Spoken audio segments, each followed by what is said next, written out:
किस्से गलियारों के पेश करते हैं अमृता प्रीतम का लिखा उपन्यास पिंजर। मटमैला दिन था। बोरी के टुकड़े पर बैठी पूरो मटर छील रही थी। उंगलियों में पकड़ी हुई फली के मुंह को खोलकर जब उसने दानों को मुट्ठी में सरकाना चाहा तो एक सफ़ेद कीड़ा उसके अंगूठे पर लग गया। जैसे एकाएक कीचड़ भरे गड्ढे में पाँव जा पड़ने पर एक सिहरन सी हो उठती है, वैसी ही सिहरन पूरो के सारे शरीर में दौड़ गई। हाथ झटकाकर उसने कीड़े को परे फेंक दिया और अपने हाथों को अपने घुटनों में भींच लिया।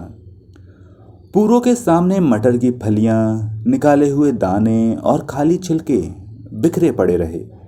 उसने जोड़े हुए घुटनों के बीच में से दोनों हाथ निकालकर अपने कलेजे को थाम लिया। उसे लगा मानो सिर से पांव तक उसका शरीर मटर की उस फली की भांति है जिसके भीतर मटर के स्वच्छ दानों के स्थान पर कोई गंदा कीड़ा पल रहा है। पूरो को अपने शरीर के अंग अंग से घिन आने लगी। उसका मन चाहा कि वो अपने पेट में पल रहे कीड़े को झटकार दे, उसे अपने शरीर से दूर झाड़ दे, ऐसे जैसे कोई चुभे हुए कांटे को नाखूनों में फंसा कर निकाल देता है, जैसे कोई धंगे हुए गोखरू को उखाड़ कर फेंक देता है, जैसे कोई लिपटी हुई किलनी को नोच कर अलग कर देता है, जैसे कोई चिपटी हुई जौंक को तोड़ फेंकता है। पूरो सामने दीवार की ओर देखने लगी। बीते हुए दिन एक एक करके वहां से गुजर रहे थे। पूरो गुजरात जिले के एक गांव छत्तोआनी के शाहों की बेटी थी। शाह जिनका साहूकारे का काम कब का बंद हो चुका था, किंतु फिर भी वो कहलाते शाह ही थे। समय के कुचक्र से शाहों के उस घर का ये हाल हो गया कि देंग और कंडाल जैसे उनके बड़े बड़े बर्तन भी बिक गए। वे बर्तन जिन पर उनके पूर्वजों के नाम खुदे हुए थे। प्रतिदिन की इस जीती जागती गिलानी से बचने के लिए पूरो के पिता और चाचा अपना गांव छोड़कर सियाम चले गए। वहां उनके दिन पलक मारते ही पलट पड़े। उन दिनों पूरो दौड़ती फिरती थी और उसकी माँ की गोद में एक लड़का था। उजड़े हुए शाहों का ये परिवार फिर अपने गांव छत्तोआनी आया। पूरो के पिता ने अपनी गिरवी रखी हुई मकान छुड़वाकर अपने बाप दादों के नाम की लाज रख ली। यद्यपि उसके पिता को नया मकान बनवाने में किसी से भी कम पैसे खर्चने पड़ते, पर उसने अंधाधुंध लगाए हुए ब्याज की भी परवाह न की और एक बार दांत भींच कर अपने पूर्वजों के नाम की रक्षा कर ली। अनाज, चारा और अन्य वस्तुओं की ठीक ठीक व्यवस्था करके वो सियाम चले गए, किंतु उनका मकान, उनका नाम उनके पीछे गांव में रहता रहा। अगली बार जब वो अपने गांव लौटे, उस समय पूरे 14 बरस की थी। उससे छोटा उसका एक भाई था। उससे छोटी पूरो की ऊपर तले की 3 बहनें थीं और अब के पूरो की माँ को छठी बार फिर किसी बच्चे की उम्मीद थी। शाहों के उस परिवार ने गांव आकर पहला काम किया कि पास के गांव रक्तोवाल के एक अच्छे खाते पीते घर में पूरो के लिए लड़का देखा। पूरो की माँ सोचती थी कि जब वो नहा धोकर उठेगी तो बड़े चाव से पूरो का काज आरंभ करेगी। इस बार वो पक्की तरह सोच कर आए थे कि इस भार को उतार कर ही लौटेंगे। पूरो की होने वाली ससुराल में उन दिनों 3 दुधारू पशु थे और गांव में उनका मकान पहला था जिसके ऊपर पक्की ईंटों की बरसाती बनी हुई थी। मकान के माथे पर उन्होंने ओम लिखवाया हुआ था। लड़का सूरत का अच्छा और बुद्धिमान दीख पड़ता था। पूरो के पिता ने 5 रुपए और गुड़ की भेली देकर लड़का रोक लिया था। उन दिनों गुजरात जिले में अदला बदली के संबंध होते थे। जिस लड़के से पूरो की सगाई हुई, उस लड़के की बहन की सगाई पूरो के भाई के साथ की गई। यद्यपि पूरो का भाई उस समय मुश्किल से 12 बरस का था और उसकी मंगेतर बहुत ही छोटी थी। 2-2 बरस के अंतर से ऊपर तले 3 लड़कियों को जन्म देने के कारण पूरो की माँ का मन क्षुब्ध सा हो गया था। अब जबकि उनके दिन फिर गए थे, घर में मन भर खाने को था, जी भर पहनने को था, उसका मन करता था कि उसके फिर एक लड़का हो। इस बार आकर पूरो की माँ ने दूसरा काम यह किया कि विधि माता की पूजा की। गांव की कुछ स्त्रियों ने पूरो के घर के आंगन में गोबर की एक गुड़िया बनाई। लाल चुनरी की किनारी लगाकर उसे उस गुड़िया के सिर पर चढ़ा दिया। 2 माशे सोने की छोटी सी नथ बनवाकर उसकी नाक में डाली और सबने मिलकर गाया, विधु माता रुस्सी आवे तै मन्नी जावी, विधु माता रुस्सी आवे तै मन्नी जावी। उनके अपने गांव में और आसपास के गांवों में स्त्रियों का यह विश्वास था कि प्रत्येक बालक के जन्म के समय विधि माता स्वयं आती हैं। यदि विधि माता अपने पति से हंसती खेलती आती हैं तो आकर झटपट लड़की बनकर चली जाती हैं, क्योंकि उसे अपने पति के पास लौटने की जल्दी होती है। किंतु यदि विधि माता अपने पति से रूठ कर आती हैं तो उसे लौटने की कोई विशेष जल्दी तो होती नहीं। वो आकर बहुत समय तक बैठती है और आराम से लड़का बनाती है। सो सब स्त्रियों ने मिलकर फिर गाना शुरू किया, विधु माता रुस्सी आवे तै मन्नी जावी, विधु माता रुस्सी आवे तै मन्नी जावी। विधि माता शायद कहीं पास ही सुन रही थी। उसने उनका कहा मान लिया। 15-16 दिन बाद पूरो की माँ के लड़का हो गया। शाहों के दूर पार के संबंधियों को भी बधाइयाँ मिलने लगी। चिंताजनक केवल एक बात की थी, और वो ये कि लड़का तेलड़ था। 3 बहनों पर भाई हुआ था। पूरो की माँ को बड़ी चिंता थी। राम करे किसी प्रकार लड़का बच जाए, और बच जाए तो माता पिता को भारी ना हो। विधि माता को मनाने वाली स्त्रियां फिर एक बार इकट्ठी हुईं और कांसी के एक बड़े से थाल के बीच में बड़ा सा छेद करके लड़के को उसमें से आर पार निकाला। साथ में गाती रहीं, त्रिंखला दी धाड़ आई, त्रिंखला दी धाड़ आई। 3 लड़कियों के दल के बाद ईश्वर की कृपा से उत्पन्न हुए लड़के के सारे शगुन मनाकर अब सबको विश्वास हो गया कि लड़का बच जाएगा। 15वां वर्ष आरंभ होते होते पूरो के अंग प्रत्यंग में एक हुलार सा आ गया। पिछले बरस की सारी कमीजें उसके शरीर पर तंग हो गईं। पूरो ने पास की मंडी से फूलों वाली छींट लाकर नए कुर्ते सिलवाए। कितना सारा अबरक लगाकर चुनरियां तैयार की। पूरो की सहेलियों ने उसे दूर से उसका मंगेतर रामचंद्र दिखा दिया था। पूरो की आंखों में उसकी छवि पूरी की पूरी उतर गई थी। उसका ध्यान आते ही पूरो का मुंह पूरा लाल हो जाता था। पूरो निशंक होकर बहुत कम ही बाहर निकलती थी, क्योंकि पास के गांव वालों का इस गांव में आना जाना बहुत रहता था। उसकी ससुराल के गांव वाले कहीं पूरो को देख न लें, इस बात से पूरो बहुत डरती थी। और फिर वो गांव बहुत करके मुसलमानों का हो गया था। वैसे जरा दिन ढले पूरो और उसकी सहेलियां खेतों में घूम फिर आती थीं। कई बार पूरो अपने खेतों के पास से गुजरती हुई कच्ची सड़क के आसपास अटकी रहती। कभी कोई साग चुनने बैठ जाती, कभी किसी बेरी के पेड़ से लगकर खड़ी हो जाती। बेर गिराती, उन्हें चुनती और सहेलियों से को बातों में लगाए रखती। वो सड़क उसकी होने वाली ससुराल को जाती थी।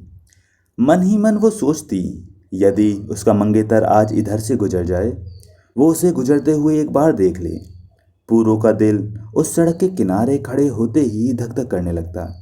फिर सारी रात पूरो अपने युवा मंगेतर के स्वप्नों में मग्न रहती। एक दिन पूरो की नई जूती उसकी एड़ी में बहुत लग रही थी। सहेलियों के साथ चलते चलते वो पीछे रह जाती थी। पूरो और उसकी सहेलियां खेतों में से होकर घर लौट रही थीं। सांझ का अंधकार पिघले हुए सिक्कों की भांति चारों ओर बिखर गया था। लड़कियां खेतों की डोल डोल चलती अब गांव की पगडंडी पर आ गई थीं। ये पगडंडी कहीं चौड़ी और खुली हुई खाली भूमि पर होकर जाती थी, और कहीं कुछ पेड़ों, पीपलों और झाड़ियों के साथ साथ मानो उनकी बाहें पकड़ पकड़ कर आगे बढ़ती थी। सब लड़कियां आगे पीछे इसी पगडंडी पर चली जा रही थीं। पूरो जरा पीछे रह गई थी। दाएं पांव की एड़ी के पास एक बड़ा सा छाला उभर आया था। पूरो ने तंग जूती दोनों पैरों से उतारकर हाथों में ले ली और पांव तेजी से बढ़ाने लगी। लड़कियां पूरो से कहा करती थीं कि उसका दायां पैर बाएं पैर से भारी था, इसलिए उसके दाहिने पैर में जूती लगती थी। इसी तरह पूरो का दायां हाथ भी बाएं हाथ से भारी था। हाँ जी, चूड़ी पहनते हुए पता चलेगा, कहकर लड़कियां पूरो को छेड़ा करती थीं।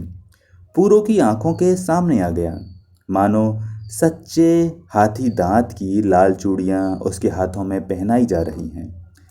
पिछली बड़ी बड़ी खुली चूड़ियां पहनाने के बाद आगे की छोटी चूड़ियां उसके दाएं हाथ में फंस गई हैं। नाई ने तेल से उसके अंगूठे की हड्डी को मला और हाथी दांत की लाल चूड़ी को उसके हाथ में जोर से ढकेलने लगा। पूरो को ख्याल आया, कहीं उसकी हाथी दांत की लाल चूड़ी उसके दाहिने हाथ में टूट जाए तो। पूरो के कलेजे को एक धक्का सा लगा। हाय, ये शगुन कितना बुरा है। उसकी शगुन की चूड़ी, उसके सुहाग की चूड़ी उसके हाथों में क्यों टूटे। पूरो ने अपने दाहिने हाथ को तिरस्कार से देखा। भगवान, उसका मंगेतर युग युग जिए, 1000 लाख वर्ष जिए, पूरो के हृदय ने कामना की। फिर पूरो को याद आया, उसके गांव में चूड़ा चढ़ाते समय एक लड़की की चूड़ी सचमुच टूट गई थी। पास खड़ी हुई स्त्रियां राम राम कहकर भगवान से उसके पति की कुशल याचना करने लगी थीं। फिर सुनार से सोने का एक पतला सा तार टूटी हुई चूड़ी में पुरवाकर उस लड़की को फिर वही चूड़ी पहनाई थी, मानो उन्होंने उसके पति की टूटी हुई जीवन डोरी को जोड़ लिया हो। पूरो इन्हीं शगुन अपशगुनों के विचारों में फंसी हुई थी कि बाएं हाथ की ओर के पीपल के पीछे से एक व्यक्ति निकलकर पूरो के सामने खड़ा हो गया। पूरो के कलेजे पर मानो हथौड़ा सा पड़ा। पूरो ने जल्दी से देखा, उसके गांव का जवान लड़का रशीद उसके सामने खड़ा था। रशीद की आयु 22-24 वर्ष की होगी। उसकी भरी हुई जवानी उसके मुंह पर प्रत्यक्ष बोल रही थी। पूरो ने देखा, रशीद की दोनों बड़ी बड़ी आंखें पूरो के मुंह पर गड़ी हुई हैं। वो कांप उठी, उसके मुंह से एक हल्की सी चीख निकली और वो रशीद के पास से बचती हुई भाग खड़ी हुई। पूरो भागती भागती लड़कियों के साथ जा मिली। अब वो अपने घरों के पास पहुंच गई थी। पूरो का सांस ठिकाने न था। इतना ही भला हुआ कि रशीद ने उसके हाथ न लगाया था। रशीद ने उससे मुंह से कुछ न कहा। अरे, लड़का था या कोई शेर था, सहेलियों ने उससे ठिठोली की, किंतु अभी तक पूरो की जान में जान नहीं आई थी। शेर तो सिर्फ फाड़ कर खा जाता है। कहते हैं कि अगर रीछ को कोई औरत अकेली मिल जाए, वो उसे मारता नहीं, उठा कर ले जाता है, अपनी गुफा में ले जाकर उसको अपनी स्त्री बना लेता है। सहेलियों में से एक ने ये बात सुनाई। पूरो की जान फिर सूखने लगी। हाय, उस कर्मजली का क्या हाल होता होगा जिसे रीछ अपनी स्त्री बना ले। ये सोच सोचकर पूरो का रंग उड़ने लगा। पूरो को फिर रशीद की फैली फैली आंखें याद आ गईं। अब पूरो अपने घर पहुंच गई थी। सहेलियां हंसती बोलती आगे बढ़ गईं। दूसरे दिन जब पूरो और उसकी सहेलियां खेतों में सींगड़े तोड़ रही थीं, जल्दी से पूरे 2 मुट्ठी सींगड़े पास ही चलते हुए रहंट पर धोने ले गई।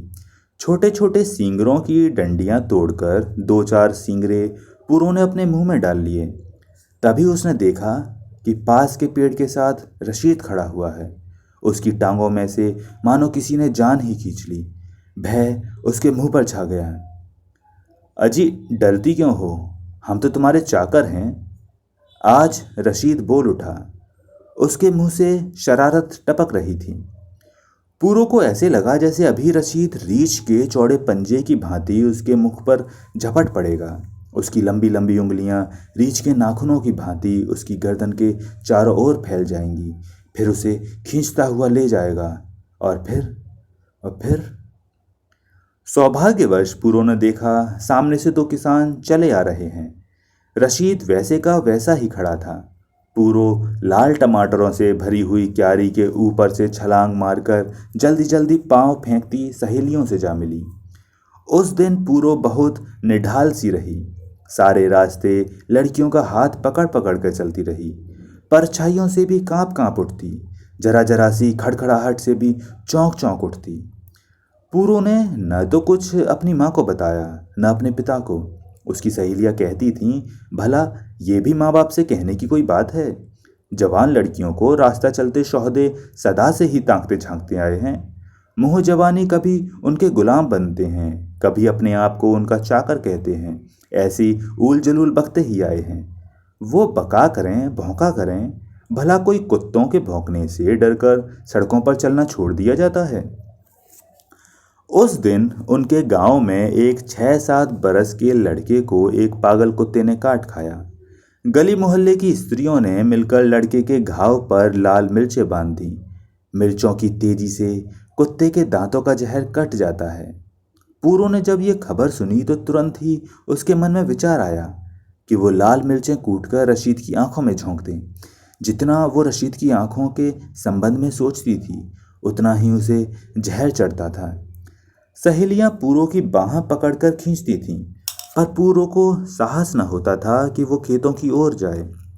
और फिर अब पूरो का विवाह भी दिन दिन पास आ रहा था। पूरो के पिता पूरो के पिता ने घी और मैदा इकट्ठा करके घर में धर लिया था। पूरो की माँ ने पीले रेशम से कड़ी हुई लाल फुलकारियों से लकड़ी का संदूक भर लिया था। सियाम से लाए हुए रेशमी जोड़ों से उसने दहेज वाला सफ़ेद ट्रंक मुंह तक भर दिया था। चुनरियों की छोटी बांकड़ी चुन चुन कर उसके पोरवे दुखने लगे थे। पिछली ओर का भीतर वाला कमरा, जहां उसने पूरो के दहेज के लिए पीतल के 51 बर्तन जोड़े थे, छमाछम कर रहा था। उन दिनों देहातों में क्रोशियों के काम का बड़ा चलन था। पूरो ने क्रोशियों से बनाए हुए फूल जोड़ जोड़कर पलंग की पूरी चादर बनाई थी। दुसूती के तार गिन गिन कर उसने फूल काटने सीखे थे। अपने हाथ से अपने दहेज के लिए डलिया और मूड़े बनाए थे। एक दिन पालक के नरम नरम पत्तों को तोड़कर पूरो ने साग काटा। पूरो की माँ सुतली की बुनी हुई पीढ़ी पर बैठी अपने लड़के को दूध पिला रही थी।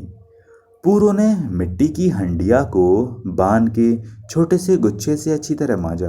फिर साग को पानी से 2 बार धोकर और उसमें चने की दाल मिलाकर हंडिया को मुंह तक भर दिया। हारे की मीठी मीठी आग पर दूध पड़ा कड़ रहा था।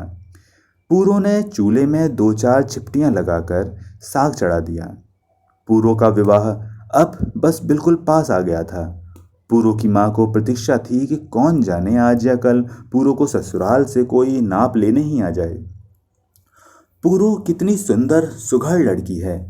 रोटी टुकड़ा तो वो आंगन में इधर से उधर चलते फिरते ही कर देती है। पूरो की सहेलियां कहती थी कि पूरो को जवानी भी तो भरपूर चढ़ी है। पूरो के गोरे निर्मल मुख पर आंख ठहरती न थी। पूरो की माँ ने एक चाहत भरी दृष्टि से पूरो की ओर देखा। शायद वो सोचती थी कि पूरो अब ससुराल चली जाएगी। पूरो के मायके का घर भाएं भाएं करेगा। पूरो अपनी माँ का दाहिना हाथ थी। माँ की आंखों में आंसू भर आए। हर बेटी की माँ को रोना पड़ता है। बैठी बैठी पूरो की माँ गाने लगी, लावी ते लावो नी कलेजे दे नाल माए, दसी ते दसी एक बात नी, बाता ते लमिया नी, धियां क्यों जमिया नी, अज बिछोड़े वाली रात नी। पूरो की माँ का कलेजा भराया। पूरो चौके के छोटे छोटे काम निपटाती हुई अपनी माँ की आवाज़ सुन रही थी। पूरो के दिल में बिछड़ की एक हौल सी उठी। पूरो की माँ आगे गाने लगी, चरखा जू डहानिया में, झोंपे जू पानिया में, पीणिया ते वाले मेरे खेसनी, पुत्रा नू दिते उच्चे महल ते मणिया, धिया तू दिता परदेसनी। पूरो दौड़ी दौड़ी आकर माँ के गले से लिपट गई। माँ बेटी दोनों रो पड़ी। हर लड़की का यौवन उसे अपनी माँ से अलग कर देता है। पूरो की माँ ने जी कड़ा किया, बेटी के कंधे पर प्यार किया। संध्या समय का अंधकार उनके आंगन में भी उतर आया था। पूरो की माँ को याद आया कि दूसरी चीज चढ़ाने को इस समय घर में कुछ भी नहीं था। कौन जाने पूरो की ससुराल से कोई आदमी आता ही हो। पूरो ने पूरो से उसने कहा कि छोटी बहन की उंगली पकड़कर पास के खेतों में से 4 भिंडियां ही तोड़ ला और चावलों की एक मुट्ठी और गुड़ की भेली डालकर मीठे चावल भी चढ़ा दे। पूरो का दिल भी आज भर भर आता था। उसने अपनी छोटी बहन को साथ लिया और बाहर चली गई। पूरो ने भिंडियाँ तोड़ी, 2-4 सींगड़े तोड़े और उल्टे पांव छोटी बहन को साथ लेकर घर की ओर चली। लौटते समय पूरो को केवल ये विचार आ रहा था कि अब वो अपनी माँ से अलग हो जाएगी, अपनी बहनों से बिछुड़ जाएगी, अपने नन्हे से भाई से दूर चली जाएगी। वज्र के प्रहार के समान पूरो को एकाएक ख्याल आया, यदि यहाँ राशिद मिल गया तो? और वो पांव उठाकर चलने लगी। पूरो, दौड़ क्यों रही है? पूरो की छोटी बहन का सांस चढ़ गया। पूरो के पीछे की ओर से एक घोड़ी दौड़ती हुई आई। पूरो अभी पगडंडी से हट भी न पाई थी कि न जाने घोड़ी या घुड़सवार कौन पूरो के दाहिने कंधे से टकरा गया। पूरो गिरने ही लगी थी कि किसी ने उसे कंधे से पकड़कर घोड़ी के ऊपर डाल दिया। पूरो की चीखें उड़ती हुई घोड़ी के साथ साथ पल पल दूर होती चली गई। उसकी बहन खड़ी वहां कांपती रह गई। न जाने वो घोड़ी कहाँ से आई थी, उसका सवार कौन था, घोड़ी कितनी देर तक दौड़ती रही। पूरो अचेत थी।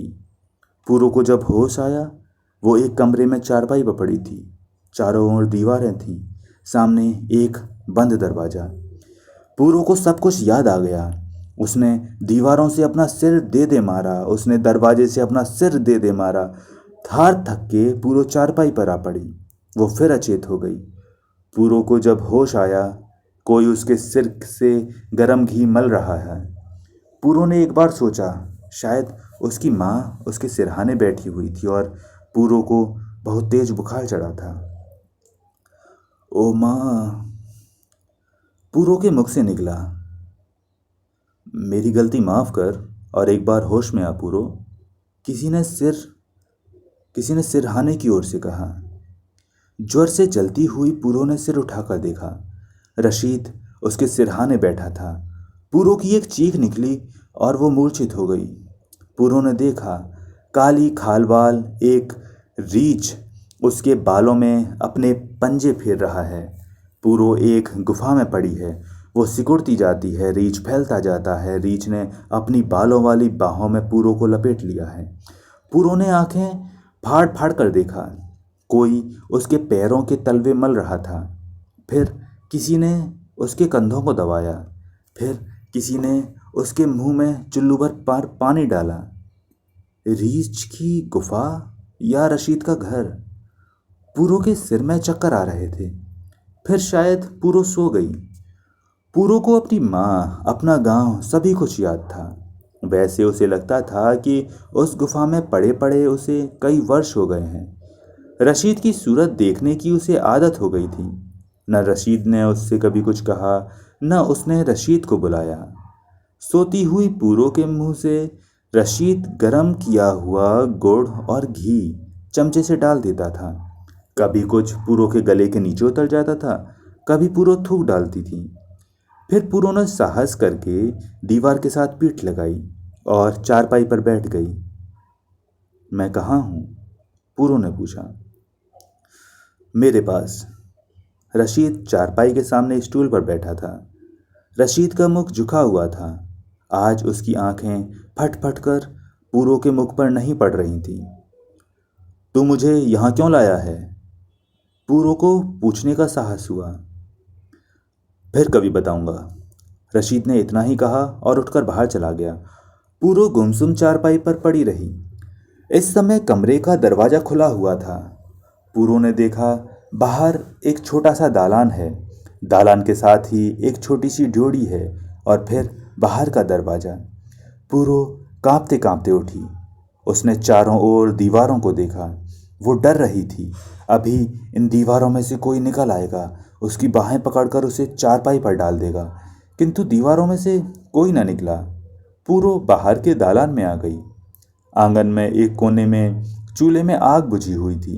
पास ही एक हांडी और तवा परात बिखरे पड़े थे। पानी का एक भरा हुआ घड़ा वहां कोने में पड़ा था, पर कोई आदमी कहीं नजर नहीं आता था। पूरो कांपते पैरों से ड्योढ़ी में आई, बाहर के दरवाजे के पास आई, फिर पीछे मुड़कर कोठरी की ओर देखा, फिर दरवाजे के पास को हो गई। पर मकान का दरवाजा पूरो के भाग्य की भांति बंद पड़ा था। पूरो ने बंद दरवाजे के साथ अपना सिर लगा दिया, पर दरवाजे को न पूरो के झुके हुए सिर पर तरस आया, न मुरझाए हुए चेहरे पर, और न ही भीगी हुई आंखों पर। पल्ले से मुंह पोंछकर पूरो दरवाजे से लौट आई। घड़े में से पानी का एक चुल्लू भरकर पूरो ने अपनी आंखों पर डाला। फिर पूरो को विस्तार से सारा विचार आया कि वो दरवाज़ा पीट कर देखे, शायद कोई अड़ोसी पड़ोसी या रास्ता चलता उसकी आवाज़ सुन ले। पूरो ने आंगन की कच्ची ऊंची दीवारों की ओर देखा, फिर एक बार साहस कर जुटाकर दरवाजे को पीटना आरंभ कर दिया। पूरो ने दरवाजे की दराजों के बीच से देखा। बाहर खुला मैदान ही मैदान था, कोई मकान कोठरी दिखाई नहीं देती। पूरो सोच सोच कर थक गई, न जाने वो किस जंगल में थी। पूरो दरवाजे के पास ही खड़ी हुई थी कि बाहर से दरवाजा खुला। रशीद ने भीतर आकर दरवाजा बंद कर लिया और ताला लगा दिया। पूरो वहीं की वहीं बैठ गई। पूरो, क्यों व्यर्थ में हवा से टक्करें मारती है? भीतर चल, कुछ अपने मुंह में डाल, तूने 2 दिन से कुछ नहीं खाया है, रशीद ने खड़े खड़े कहा। वैसे न उसने पूरो का हाथ पकड़कर उसे उठाया, न उसकी ओर आंखें फाड़ फाड़ कर देखा। मुझ पर दया कर रशीद, मुझे घर छोड़ा। पूरो उसके पैरों पर गिर पड़ी। इस बार रशीद ने पूरो को अपनी लाठी जैसी जवान बाहों में उठा लिया और गठरी बनी हुई पूरो को कसकर अपने सीने से लगा लिया। मेरे दिल की आग कौन बुझाएगा? रशीद ने हाथ पांव मारती हुई पूरो को अपनी बाहों में कसे रखा। वो दिन भी बीत गया, वो रात भी बीत गई। रशीद ने उससे फिर कुछ नहीं कहा। दरवाज़ा वैसा का वैसा बंद था। रशीद वैसे का वैसा ही पहरे पर था। रशीद उस घर से बाहर भी जाता, घंटे 2 घंटे बाहर भी लगा आता। पूरो कैद रहती। फिर तारों की छाह में पूरो का हाथ पकड़कर रशीद उसे घर से बाहर ले जाने लगा। पूरो ने देखा, उस घर के सिवा उस लंबे चौड़े मैदान में और कोई घर नहीं था। रशीद के इस मकान के पास एक बहुत दूर तक फैला हुआ बाग था। शायद ये घर बाग के मालियों का घर हो। बाग में माली अवश्य होंगे, पर पूरो ने कभी उन्हें देखा न था, न उनकी आवाज़ ही सुनी थी। न तो पूरो के दिन ही बीतते थे, न उसकी रातें ही काटे कटती थी। पूरो को केवल यही संतोष था कि रशीद ने उसे कोई बुरी भली बात नहीं की थी। पूरो की मर्यादा अभी तक बची हुई थी। ये और बात थी कि रशीद पर न पूरो की प्रार्थनाओं का असर होता था और न पूरो की गालियों का। पूरो को अपने अनुमान के अनुसार उसे कैद हुए पूरे 15 दिन हो गए थे। एक दिन रशीद ने लाल रेशम का एक जोड़ा पूरो के सामने लाकर रखा। इससे पहले भी रशीद ने पूरो को बदलने के लिए 2 जोड़े सूती कपड़ों के लाकर दिए थे, पर इस बार रशीद ने लाल रेशम का जोड़ा पूरो के आगे रखते हुए कहा, कल सवेरे नहा धोकर तैयार हो जाना, मौलवी आकर हमारा निकाह पढ़ा देंगे। पूरो का दिल धक से हो गया। वो अब तक नहीं हुआ है, क्या अब होकर ही रहेगा? उस दिन पूरो फिर रशीद के पैरों में गिर पड़ी। पूरो, होना हवाना कुछ नहीं, व्यर्थ मेरे सिर पर गुनाहों का बोझ न लाद। कसम है अल्लाह पाक की, मुझसे तेरा ये रोना नहीं देखा जाता, रशीद ने मुंह परे करके कहा। पूरो की समझ में न आता था कि रशीद यदि ऐसा दयावान ही था तो उसने उसके सिर पर विपत्ति का ये पहाड़ क्यों डाल दिया। तुझे अपने अल्लाह की कसम है रशीद, सच सच बता, तूने मेरे साथ ऐसा क्यों किया है? पूरो, तेरा मेरा संबंध कोई पिछला लेना देना ही है। अब तुझे इन बातों से क्या मिलेगा? जो हो गया सो हो गया, मैं तुझे सारी उम्र तकलीफ न होने दूंगा। पूरो हैरान थी, परेशान थी, ये कैसा आदमी है? पूरो, हमारे शेखों के घराने में और तुम्हारे शाहों के घराने में दादा परदादा के समय से एक बैर चला आ रहा है। तेरे दादा ने 500 रुपये में गिरवी रखे हुए हमारे मकान पर ब्याज दर ब्याज लगाया था और कुर्की कराकर शेखों के घरानों को घर से बेघर किया था। सिर्फ इतना ही नहीं, उसके मुंशियों कारिंदों ने हमारे घर की औरतों को बोल कबूल कहे और मेरे दादा की बड़ी लड़की को जबरदस्ती तेरे दादा के बड़े लड़के ने 3 रात घर में रखा। मेरे दादा के देखते देखते ये सब हुआ, पर उस समय शेखों का घराना पेले हुए गन्ने की भांति था। सब खून के आंसू पीकर रह गए। पर मेरे दादा ने मेरे चाचा ताऊओं को और मेरे पिता को कुरान उठवाकर कस्में दिलवाई थीं कि वे इसका बदला लेकर ही रहेंगे। उसकी अगली पीढ़ी के समय बात सो गई। अब जब तेरा काज इसी गांव में रचा जाने लगा, मेरे चाचा ताऊओं के लहू में पुराना बदला खौलने लगा। उन्होंने मुझे कस्में दिलाईं, मेरे लहू को ललकारा और मुझसे कॉल कराए कि मैं शाहों की लड़की को ब्याह से पहले किसी भी दिन उठा ले जाऊं। रशीद चुप हो गया। पूरो धैर्यपूर्वक अपनी किस्मत की कहानी सुनती रही। पूरो, पहले ही दिन जब मैंने तुझे देखा, खुदा गवाह है, मुझे तुझसे इश्क हो गया। एक तो मेरी मोहब्बत का जोर, दूसरे मेरी पीठ पर सारा शेख घराना। मैं तुझे ले आया हूं, पर मुझसे कसम ले ले, मुझसे तेरा दुख नहीं देखा जाता। रशीद ने कहा। पूरो ने दोनों हाथों में अपना सर थाम लिया। तेरी बुआ को मेरे ताऊ ने उठा लिया, पर रशीद, इसमें मेरा क्या दोष? हाय, मैं कहीं की नहीं रही। पूरो का मुंह आंसुओं से भीग गया। यही तो मैं कहता था, पर मेरे चाचा मुझ पर फिटकार करते थे। तो रशीद, उनके उकसाने के कारण तूने मुझे मार डाला? पूरो ने रोते रोते कहा। पूरो, मैं सारी उम्र तेरे आगे जग की नेमतें ला ला कर रखूंगा। रशीद ने भरे हुए गले से कहा। मैं तेरे ताऊ की तरह नहीं करूंगा कि 3 रातों के बाद बेचारी औरत को धक्का दे दूं। रशीद, एक बार मुझे मेरी माँ से मिला दे। पूरो को कहने के लिए यही मिला। ओह नेकबख्त, अब उस घर में तेरे लिए कोई जगह नहीं। उनकी बिरादरी का कौन हिंदू फिर शाहों के घर का पानी पिएगा?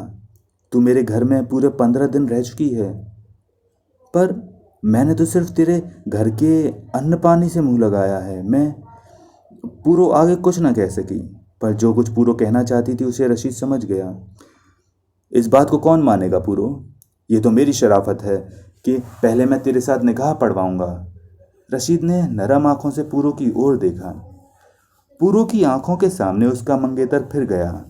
अभी पूरो के तेल चढ़ना था, पूरो ने माइयाँ पढ़ना था, पूरो के हल्दी का उपटन मला जाना था, पूरो को सच्चे हाथी दांत का लाल चूड़ा पर चढ़ना था, पूरो को कौड़ियों वाले कलीरे छनकाने थे, पूरो को रेशमी जोड़े पहनने थे, पूरो के रूप चढ़ना था, पूरो को डोली में बैठना था। पूरो पूरो पूरो पूरो निर्दोष थी। वो कैसे समझ लेती कि उसकी माँ का दिल पत्थर हो जाएगा, उसके पिता का दिल लोहे का बन जाएगा। वे अपनी बेटी को घर से निकाल देंगे, उनके घर की दीवारें उसे अंदर रखने से इनकार कर देंगी। मैं जब लौटकर घर नहीं पहुंची तो उस समय मेरे माता पिता का क्या हाल हुआ होगा? मेरी बहन? पूरो को वो समय याद आ गया जब होनी उसके सर पर टूट पड़ी थी। वे रोते कलपते रहे हैं, उसी तरह जैसे मेरा दादा, मेरा पिता, मेरे चाचा मेरी बुआ के चले जाने पर रोए थे। पुलिस भी बहुत खोज खबर लगाकर हार गई है, पर उन्हें भी कोई अता पता नहीं लग सका है, और उन्हें पता लग भी नहीं कैसे सकता है। पुलिस ने पूरा 500 रुपया खाया है। रशीद अपनी हंसी न रोक सका। तू तो जानती ही है कि इस समय हमारा पलड़ा भारी है। सारा गांव मुसलमानों का है, कोई हिंदू का बच्चा आंख उठाकर हमारी ओर देख नहीं सकता। यही गनीमत है कि उनकी जान माल सलामत है, उन्हें अपनी जान प्यारी है, वे कुछ भूल नहीं सकते। अगर वे हमारे घर की ओर उंगली भी उठाते तो हमारे आदमी उन्हें नहर भी पार करने न देते। रशीद ने कुछ हंसकर कहा, शायद उसके दिल में पुराने बदले की आग धधक उठी थी। पूरो को रशीद का मुख देखकर बड़ी घृणा हुई। उसका जन्म नष्ट हो गया, ये लोक गया परलोक गया। शायद उसके माता पिता छत्तोआनी को अपनी पुत्री की बलि चढ़ाकर वापस श्याम लौट भी गए हों। क्या मेरे माता पिता श्याम चले गए हैं? पूरो ने तड़प कर पूछा। नहीं, अभी नहीं, रशीद ने उत्तर दिया। मैं कहाँ रह रही हूँ? अपने गांव से कितनी दूर? पूरो ने उसी प्रकार पूछा। तू अपने गांव के पिछली ओर माधोकिया के कुएं के पार मेरे अपने बाग में है, पर शायद तू अपने गांव जाने का सपना देख रही है। अभी नहीं, जरा बात ठंडी हो ले, 6 महीने बीत जाएं, वहां भी ले चलूंगा। रशीद मुस्कुराने लगा। पूरो चुप हो गई। रशीद ने चावल के पुलाव की एक तस्करी भरकर पूरो के आगे रखी। रशीद जब बाहर जाता था तब शायद किसी के हाथ अपने गांव से पकवान मंगवा लेता था। पूरो को कुछ पता न था। उस दिन पूरो के मन में कुछ उधेड़-बुन लगी रही। उसे डर था कहीं उसका साहस उसे जवाब न दे जाए। इसलिए पूरो ने चावल के 2-4 कौर अपने मुंह में डाल लिए। पानी भी घूंट घूंट करके एक कटोरा पी लिया। उस रात पूरो ने सारा साहस इकट्ठा करके अपने मन को पक्का किया। रशीद के सिरहाने दरवाजे की चाबी रखी हुई थी। पूरो ने चुपके से उसे उठा लिया, दरवाज़ा खोला। उसका दिल धक धक कर रहा था कि रशीद अब जागा, अब जागा। पर दुर्भाग्य से या सौभाग्य से कहो, रशीद की आंख न खुली। बाहर रात के सन्नाटे को देखकर पूरो कांप उठी। एक बार उसका जी किया कि वो लौटकर रशीद के पास चली जाए। न जाने रात के अंधेरे में वो छत्तोआनी का रास्ता पा सकेगी कि नहीं। कहीं रात के अंधेरे में वो रशीद से भी गए बीते किसी आदमी के हाथ तो न पड़ जाएगी। न जाने उसकी क्या दशा होगी। पर पूरो को अपनी माँ का चेहरा याद आ गया। पूरो को अपने पिता का मुखड़ा याद आ गया। भाई बहन याद आ गए। पूरो ने वैसे ही एक पगडंडी पर चलना आरंभ कर दिया। शायद यही माधोकिया के कुएं का रास्ता हो। डरती डरती कांपती वो चलती रही। रात का गहरा अंधेरा फट चला था। माधोकिया के कुएं का रास्ता ठीक निकला। पूरो ने झुटपुट अंधेरे में ही छत्तोआनी गांव का पिछवाड़ा पहचान लिया। अब पूरो ना उधर में थी ना उधर में। उसने अपनी बची हुई शक्ति को अपने पांवों में डाला। वो दौड़ने लगी। पूरो ने छत्तोआनी गांव को पहचाना, अपने घर की ओर मुड़ती हुई गली को पहचाना, अंधेरे में अपने घर की दीवारों को पहचाना। पूरो ने दरवाज़ा खटखटाया। जैसे ही किसी ने भीतर से दरवाज़ा खोला, पूरो ड्योढ़ी में फर्श पर गिर पड़ी। वो अपनी शक्ति का अंतिम अंश भी खर्च कर चुकी थी। अब वो दौड़ दौड़ कर, हाँफ हाँफ कर दाई को छू चुकी थी। अब मानो पूरो की संपूर्ण शक्ति निःशेष हो चुकी थी। पूरो की आंखों में अंधेरा छा रहा था। उसने देखा उसकी माँ, उसका पिता हाथ में दिया लेकर उसके पास खड़े हुए हैं। वो एक घायल पक्षी की भांति ड्योढ़ी के कच्चे फर्श पर सिसकने लगी। उसने देखा माँ की आंखों से पानी की धाराएं बह रही हैं। माँ ने पूरो को उठाकर अपनी बाहों में ले लिया। पूरो ने माँ की छाती से अपने सिर को ऐसे लगा लिया मानो उनके टूटे हुए संबंध फिर से जुड़ जाएंगे। पूरो की माँ की चीखें निकल आईं। लोग इकट्ठे हो जाएंगे। पूरो के पिता ने अपनी स्त्री का कंधा हिलाकर कहा। पूरो की माँ ने अपने पल्ले के कोने को इकट्ठा करके अपने मुंह में ठूंस लिया। बेटा, तेरी किस्मत, अब हमारे बस का कुछ नहीं। पूरो को अपने पिता का स्वर सुनाई दिया। वो अपनी माँ से चिपटी रही। अभी शेखों के यहाँ से लोग आ जाएंगे और हमारे बच्चे बच्चे को पैर डालेंगे। मुझे लेकर श्याम चले चलो।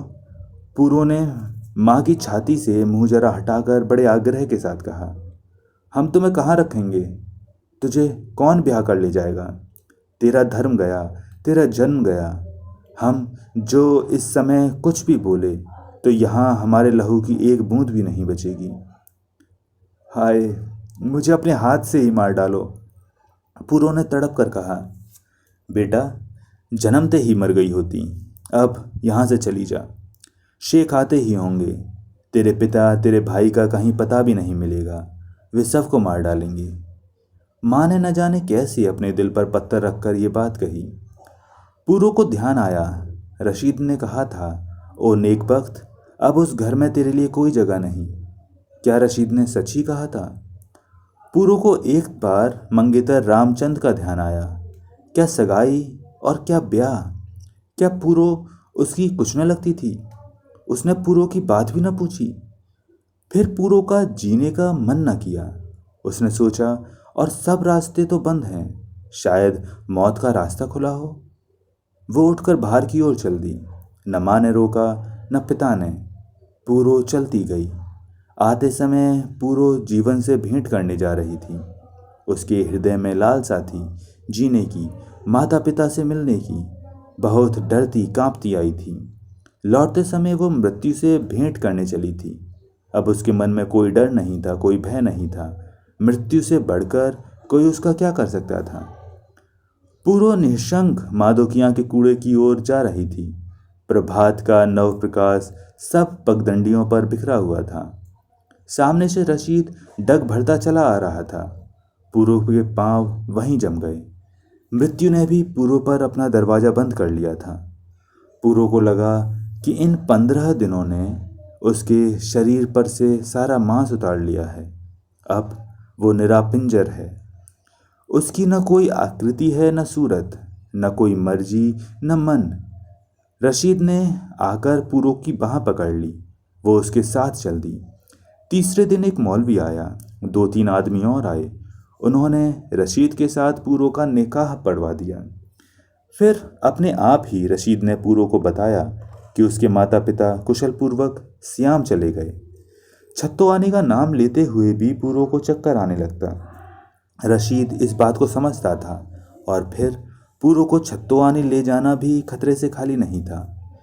शायद रशीद सोचता था कि कहीं वहाँ के या आसपास के गांवों के हिंदू भड़क न जाएं। यद्यपि अब पूरा महीना होने वाला था और किसी का साहस न पड़ा था कि एक शब्द भी बोल सका हो।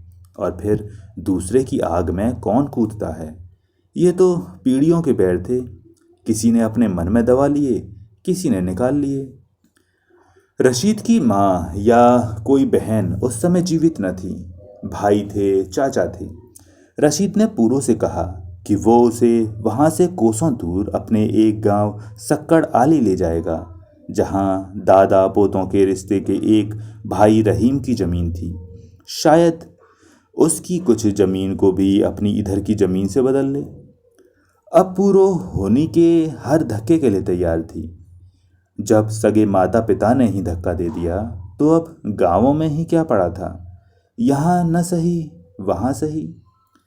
रशीद स्वयं ही घर के बड़े की भांति 2-3 ट्रक लाया।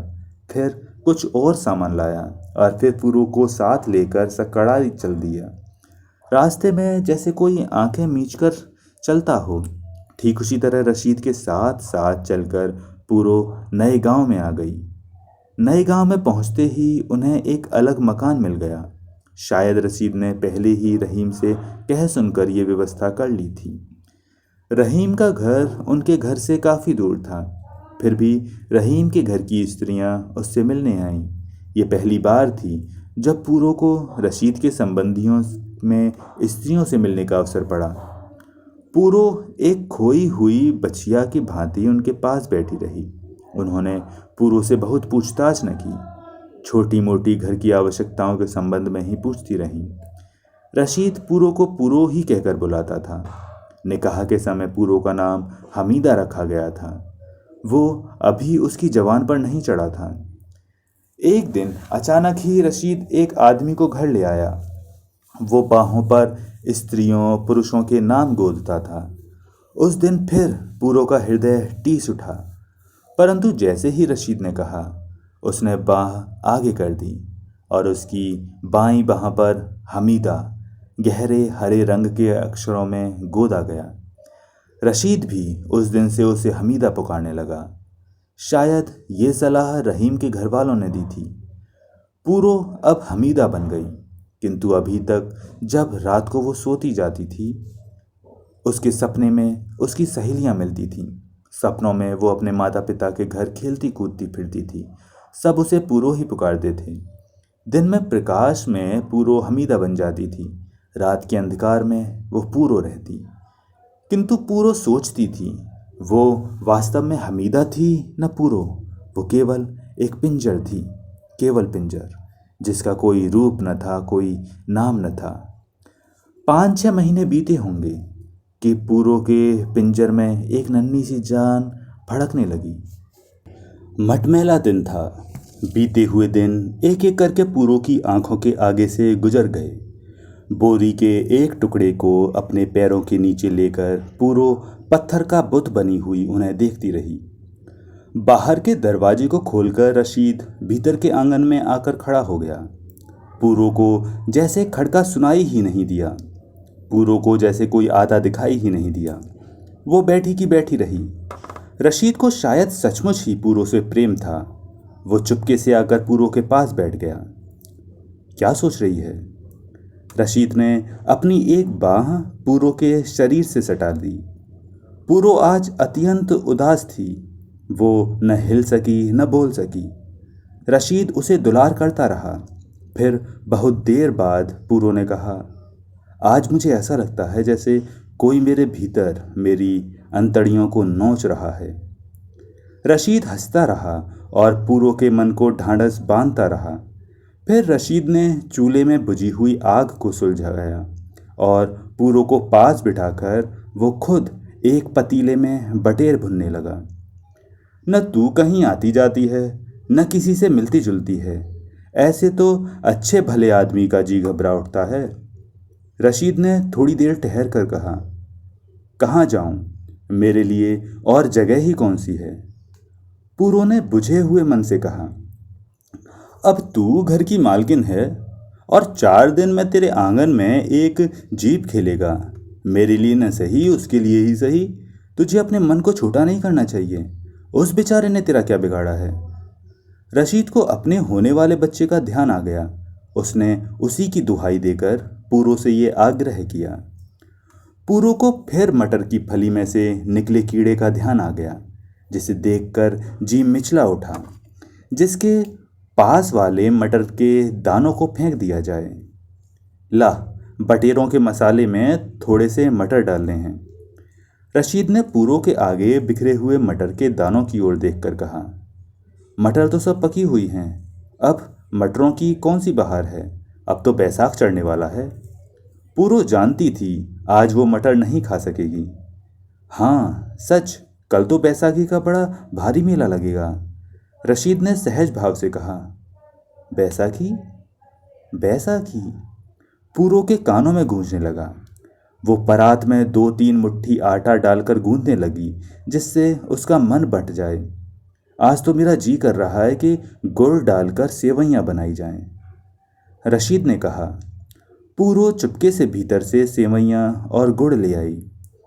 उसी समय पूरो को एक बहुत पुरानी बात याद आ गई। एक दिन पूरो की माँ बैठकर सूजी की सेवइयां तोड़ रही थी कि पूरो ने कहा, माँ, ओरी माँ, मेरा तो मशीन की तोड़ी हुई सेवइयां खाने को जी करता है। इस पर माँ ने तुरंत कहा, हट, वो तो मुसलमान खाते हैं। ये बात याद आते ही पहले तो पूरो की आंखों में आंसू भर आए। फिर वो हंस पड़ी। रशीद ने उसकी हंसी का कारण पूछा। पूरो ने ये बात सुना दी। सुनाते सुनाते वो रो पड़ी। रशीद लज्जित सा वहां बैठा हंसता रहा। दूसरे दिन सवेरे जब पूरो सोकर उठी, गांव में बैसाखी के ढोल बज रहे थे। पहले तो पूरो घर के कामकाज में लगी रही। फिर वो छत पर चढ़कर दूर गांव में लगा हुआ बैसाखी मेला देखने लगी। दूर खड़ी पूरो को लोगों का एक विशाल समूह दिख पड़ रहा था। लंबे तगड़े जाट, कमर में कोरे तहमद बांधे हुए, हाथों में तिल से चमकाई हुई लाठियां लिए और हृदय में उत्साह और उल्लास भरे इधर से उधर आ जा रहे थे। बहुत से घोड़ियों पर चढ़े हुए थे। पीछे अपनी स्त्रियों को बिठाए आगे 1-2 बाल बच्चों को लिए भी घूम रहे थे। कई बलिष्ठ नवयुवक अपने यौवन और बल के मद में चूर सीना ताने चल रहे थे। कुछ गाते जाते थे, कुछ बातें करते जाते थे।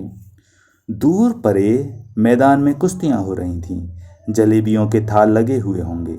गरम पकौड़ियों की महक दूर तक हवा में फैली हुई होगी।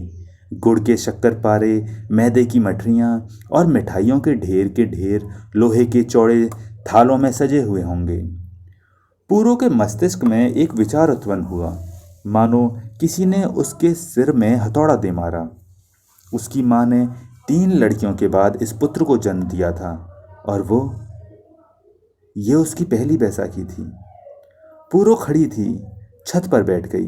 कौन जाने इस समय उसकी माँ ने उसके छोटे भाई को पानी चखाया होगा। पास बहती हुई किसी नदी का पानी लेकर गुलाब के फूल को उस पानी में भिगोकर उसके भाई के नन्हे गुलाबी होंठों से लगाया होगा। फिर उसकी माँ को बधाइयाँ मिली होंगी। और कौन जाने इस समय उसकी माँ को अपने पेट की जाई पूरो की याद आ गई होगी। पूरो की आंखों में आंसू भी आकर थक चुके थे। वो दोनों हाथों में सिर को पकड़े बैठी रही। युवा जाट लड़कों की एक टोली कानों में फूल अड़ाए हंसती गाती परे से गुजर रही थी। उनमें से कोई बोली गा रहा था। खुद बैठी दातन कर दी चिट्टियां दंदादी मारी, निया पता नू ले जाएंगे, जिन्हां नू लगे प्यारी निया पता नू ले जाएंगे। काश कोई प्यारी लगने वालियों के हाल तो देखो। पूरो के मुंह से धीरे से निकल गई।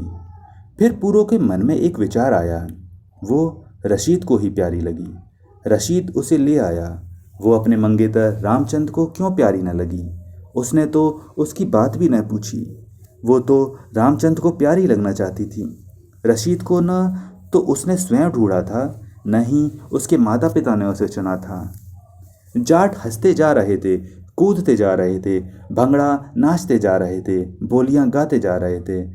तेरे लौंग दवज्जाल शिकारा हालियां नू हल भुल गए, लौंग दवज्जाल शिकारा हालियां नू हल भुल गए, तेरा बिज्जा परी दलेंगा पच्छों दियां भैन कनियां, सानू कंदना दई मुंडिया रे नी राहे राहे जान वालिए।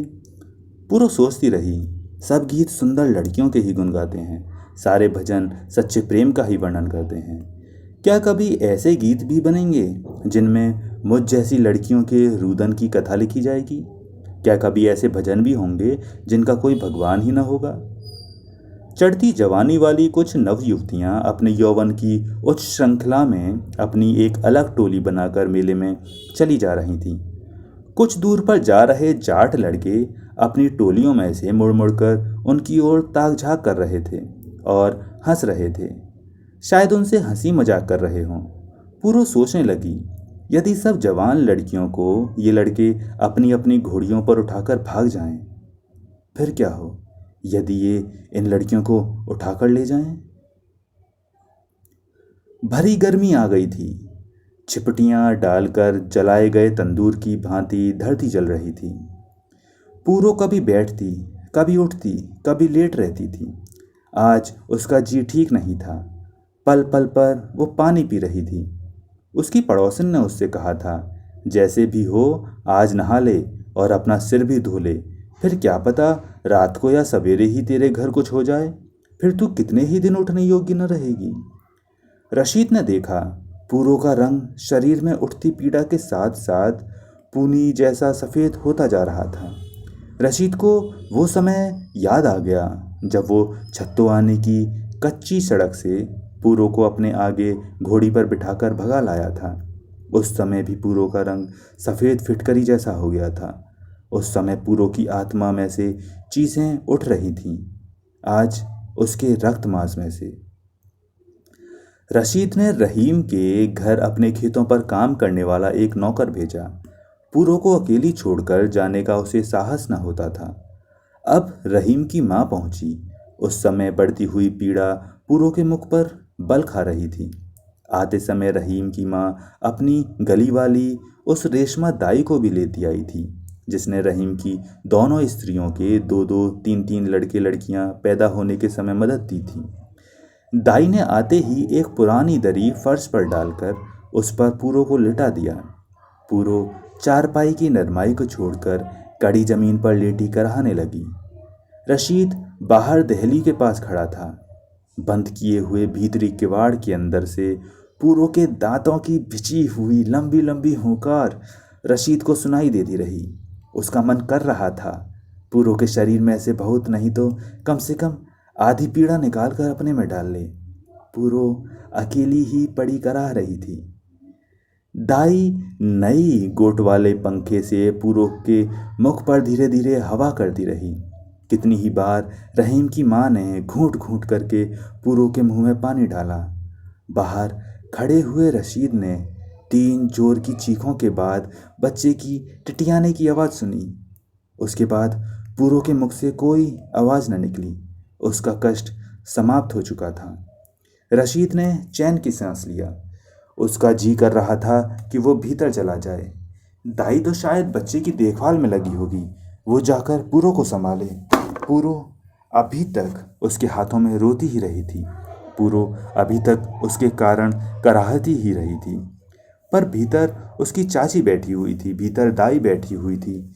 जब तक वे उसे भीतर न बुलावें, भीतर जाना उसे बड़ी अभद्रता प्रतीत होती थी। मिनट पर मिनट बीतते गए। पूरो की फिर आवाज़ नहीं आई। रशीद के दिल में घबराहट उत्पन्न हुई। पूरो जीवित तो है, उसकी आवाज़ इतनी सी भी क्यों नहीं आती। इसी प्रकार आधा घंटा बीत गया। दाई ने बाहर आकर रशीद से कहा, बेटा बधाई हो, लड़का हुआ है। उसका क्या हाल है? रशीद ने पूछा। ठीक ठाक है बेटा, ऐसे ही कुनवे बढ़ते हैं, लड़के छत से तो गिर नहीं पड़ते। दाई ने हौसले के साथ मुस्कुरा कर कहा, उस हौसले के साथ जिससे उसने सैकड़ों स्त्रियों की पीड़ा को अपने हाथों पर झेला था। जब रशीद अंदर गया तो पूरो लेटी हुई थी। उसकी आंखें निढाल थीं। उसके पास ही एक सफ़ेद कपड़े में लपेटा हुआ उसका और रशीद का पुत्र पड़ा अंगूठा चूस रहा था। रशीद का हृदय गर्व से भर उठा। उसने पूरो पर विजय प्राप्त कर ली थी। इस जुए में उसने सारी की सारी पूरो को जीत लिया था। पूरो अब केवल उसकी भगाई हुई रखेल ही नहीं थी, अब वो केवल उसकी घर में डाली हुई स्त्री ही नहीं थी, अब वो उसके पुत्र की माँ भी थी। रहीम की माँ के कहे अनुसार रशीद ने 1 रुपया और गुड़ की भेली अपने पुत्र के ऊपर वारी। पूरो की उन्नीदी आंखें खुली। उसने रशीद को देखा। अब तू मुझसे क्या कहता है? मैंने तुझे अपना आपा दिया, मैंने तुझे एक पुत्र दिया है, अब मेरे पास बाकी क्या रह गया है? मानो पूरो ने मूक जीवा से रशीद से कहा। फिर पूरो ने आंखें मींच ली। गरम गुड़ और पिसे हुए बादाम कुछ चम्मच पीकर जब पूरो के शरीर में कुछ जान आई तो उसने देखा कि उसके बच्चे का नरम नरम मुंह उसकी बाह से लग रहा है। पूरो के शरीर में एक कंपकपी सी आ गई। उसे लगा कि एक नरम सफ़ेद कीड़ा उसके शरीर पर चढ़ रहा है। पूरो को घृणा सी हुई। उसका मन किया अपनी बाहों से लगे हुए कीड़े को वो तोड़ डाले, अपने पास से उसे दूर फेंक दे, जैसे कोई चुभे हुए कांटे को नाखूनों में फंसा कर निकाल देता है, जैसे कोई धंसे हुए गोखरू को उखाड़ कर फेंक देता है, जैसे कोई चिपटी हुई किलनी को नोच कर अलग कर देता है, जैसे कोई चिपटी हुई जोंक को तोड़ फेंकता है। रहीम की माँ को इनके घर पूरे 13 दिन रहना था। अभी पूरो के लड़का हुए केवल 4 दिन हुए थे। 5वें दिन पूरो ने दूध उतरा। अब तक दाई रुई की बत्तियां बनाकर लड़के के मुंह में दूध देती रही थी। आज उसने लड़के को पूरो के स्तन से लगा दिया। लड़का पूरो की गोदी में पड़ा रहा, उसके शरीर से चिपटा रहा। पूरो ने अपनी अंतड़ियों में एक खिंचन सी अनुभव की। उसका मन किया कि वो लड़के को गले लगाकर फूट फूट कर रोए। लड़का उसके अपने रक्त का बना हुआ खिलौना था, उसके ही मांस का बना हुआ पुतला था। इस भरे पूरे संसार में ये एक लड़का ही उसका अपना था। वो अब कभी भी अपनी माँ का मुंह न देख सकेगी, वो अब कभी भी अपने पिता का मुंह न देख सकेगी, वो अपने भाई बहनों को भी कभी न देख सकेगी। वो केवल अपने लड़के का मुंह देखा करेगी, जिसके रक्त में उसके अपने माता पिता का रक्त भी मिला हुआ था। उसके माता पिता उसे तो तोड़कर अलग फेंक गए, किंतु अपने रक्त को कैसे अलग कर सकेंगे, जो कि पूरो के अंग अंग में रचा हुआ था, जो कि पूरो के घर उत्पन्न हुए लड़के के रक्त में मिला हुआ था। बच्चा पूरो का दूध पीता रहा। फिर पूरो को लगा ये लड़का जबरदस्ती ही उसकी नसों में से दूध खींच रहा है। जबरदस्ती, जबरदस्ती। इसके पिता ने भी तो उसके साथ जबरदस्ती की थी। लड़का भी तो अपने पिता का ही पुत्र था, अपने पिता का रक्त था, अपने पिता का मांस था, अपने पिता का रूप था। जबरदस्ती ये उसके शरीर में धरा गया था, जबरदस्ती ही उसके पेट में पल गया था और आज जबरदस्ती ही उसकी नसों से दूध खींच रहा था। पूरो ने अपने माथे को छुआ। आग में पड़ी हुई ईंट की भांति उसका माथा गर्म था, शायद उसे ज्वर चढ़ा हुआ था। पूरो के मस्तिष्क में एक विचार घूमने लगा। यह लड़का, इस लड़के का पिता, सब पुरुष जाति, पुरुष, सब पुरुष जाति, सारे पुरुष जो स्त्री के शरीर को कुत्ते की हड्डी की भांति चूसते हैं, कुत्ते की हड्डी की भांति चबाते हैं। लड़का पूरो का दूध पीता रहा। पूरो का मन रहट के डोंगे की भांति भरता और खाली होता रहा। पूरो के गोल मटोल लड़के को सब जावेद कहकर पुकारते थे। पूरो उसे सुतली की पलंगियां पर डालकर देखती रहती थी। टांगें चला चला कर वो अपने ऊपर की चादर उतार देता था और उसे पैरों में रौंद देता। पूरो ने उसके पाँव में चांदी की पतली सी पाजेब डाल रखी थी। जब वो टांगे मारता, पाजेब की हल्की सी छन छन पलंगियां पर सुनाई देती। लातें चलाते समय जोड़ लगाने के कारण उसका मुंह लाल हो जाता और उसे हिचकियां आने लगती।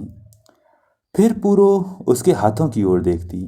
उसकी हथेली वास्तव में बहुत ही गोरी थी और हथेली के पीछे की ओर मांस इस तरह उभरा हुआ था कि पूरो को उसके हाथ बिल्कुल मोम के उस बबुए जैसे लगते थे जिसे छुटपन में उसने सियाम से आते हुए कलकत्ते में एक बाजार में खरीदा था। पूरो ने उस बबुए को क्रोशिए से बुनकर एक कुर्ता पहनाया था। छोटे मोतियों को एक धागे में पिरोकर उस बबुए को माला पहनाई थी। जावेद के हाथ बिल्कुल उस बबुए के हाथों की भांति थल थल करते थे। मोम का ये बबुआ शायद अभी तक नहीं टूटा होगा। पूरो सोचने लगती, कभी कभी कांच और मिट्टी की वस्तुओं को जीवन भी कितना लंबा हो जाता है। शायद आज भी उस बबुए से पूरो की कोई बहन खेल रही होगी। मोह अंधेरे ही पूरो खेतों में जाती। रशीद लड़की के पास बैठता। एक दिन अभी अंधेरा ही था। पूरो खेतों से लौट रही थी। गांव के बाहर मुसलमानों के कुएं पर उसने हाथ पैर धोए और जब वो अपने घर लौट रही थी तो उसे गली की एक लड़की कम्मो दिखाई दी। शरद ऋतु, हल्की हल्की ठंड थी। कम्मो पानी की बटलोई को पत्थर के एक छोटे से घड़े पर रखकर खड़ी हो गई। पूरो जब उसके पास से गुजरी, कम्मो ने कांपते हुए हाथ से पानी की उस बटलोई को उठा लिया। शायद उसके कंधे बटलोई का भार सहन न सके। बटलोई कम्मो के कंधे से गिरने लगी। बटलोई के नीचे टिकी हुई कम्मो की हथेली भार के कारण बीच से ही दोहरी होती हुई प्रतीत होती थी। दाएं हाथ से बटलोई को सहारा देते हुए कम्मो के मुंह से निकला, ओ माँ। पूरो के पांव रुक गए। पूरो कम्मो के पास हो गई। उसका मन किया 10-12 बरस की इस लड़की कम्मो के कंधे से बटलोई उतार ले। कम्मो उसके साथ साथ चलती जाए। कम्मो जो पांवों से नंगी थी, जो सदा खद्दर के सुथने के पायचे ऊपर को मोड़े रखती थी, जिसकी धारियों वाली कमीज के मोड़ों पर लगा हुआ पैबंद कभी उधर जाता कभी फिर लग जाता था, जिससे इसकी चुनरी के पल्ले सदा तार तार होकर लटके रहते थे, जिसके बाल सदा बांज जैसे खुश्क और बिखरे रहते थे और जिसे पूरो ने सदा दूर से ही देखा था। आज वो उसके पास जाकर उसके उन कंधों पर से बटलोई उतार ले जिन कंधों की हड्डियां पीतल की बटलोई से टक्कर खा रही थीं। बड़ी देर हो गई है। बर्तन के भार के नीचे दबी कम्मो ने मानो पूरो से आज देर न होने पर एक सहारा मांगा। अभी तो दिन भी नहीं निकला, पूरो ने स्थिर स्वर में कहा। न जाने लड़की में कुछ साहस आ गया। उसने अपने कंधों का भार फिर धरती पर रखा। बटलोई के मुंह में से कोई एक चुल्लू भर पानी छलक कर कम्मो के कंधों पर गिर पड़ा। घिसी हुई धारियों वाली कमीज को पार करके पानी की ठंड कम्मो के शरीर में फैल गई। जाड़ों की ठिठुरन कम्मो के बदन में दौड़ गई। पूरो रुक गई। कम्मो पूरो की ओर देखकर हंस पड़ी। एक घड़ी पहले वो देर हो जाने के डर से और बर्तन के बोझ से सहमी हुई थी। पूरो ने कम्मो के मुख पर सदा यही भाव देखे थे। उस समय उसके चौड़े होठों पर फैली हुई हंसी पूरो को ऐसी लगती जैसे कि उस लड़की को हंसना आता ही ना हो। वो यों ही अपने होठ मरोड़ रही हो मानो किसी को मुंह चढ़ा रही हो। कम्मो, तू रोज इसी वक्त आती है? कम्मो को जो आवाज़ें पड़ती थीं उनसे कम्मो पूरो को कम्मो का नाम मालूम हो गया था। लगता है आज कुछ देर हो गई है, मुझे मार पड़ेगी। कम्मो ने फिर बटुलोई पर हाथ धर लिया, मानो समय का जिक्र ही उसके लिए डरावना हो गया हो। उसके मुख पर से उसकी हंसी कच्चे रंग की भांति उतर आई और फिर वही पुराना भय का भाव उसके मुख पर आ गया। कम्मो, वो तेरी कौन लगती है? चाची, कम्मो ने कहा और उसकी बाहें बटलोई के भार के नीचे मुड़ गई। कौन जाने उस बोझ के कारण या चाची के नाम से। तू कहे तो मैं तेरी बटलोई ले चलूं? पूरो ने कहा, पर अपना हाथ आगे न बढ़ाया। पूरो को इस बात का पूरी तरह ध्यान था कि लोग जानते थे कि उसका नाम हमीदा है। हमीदा रशीद की पत्नी और कम्मो एक हिंदू लड़की थी। बटलोई भ्रष्ट हो जाएगी, कम्मोई ने निशंक कहा। पानी तो भ्रष्ट नहीं होगा, मैं पानी को हाथ नहीं लगाऊंगी, तू जाकर बाहर से बटलोई मांज लियो। कहते कहते पूरो हंस पड़ी, कम्मो भी हंस पड़ी, पर वो बटलोई उठाए रही।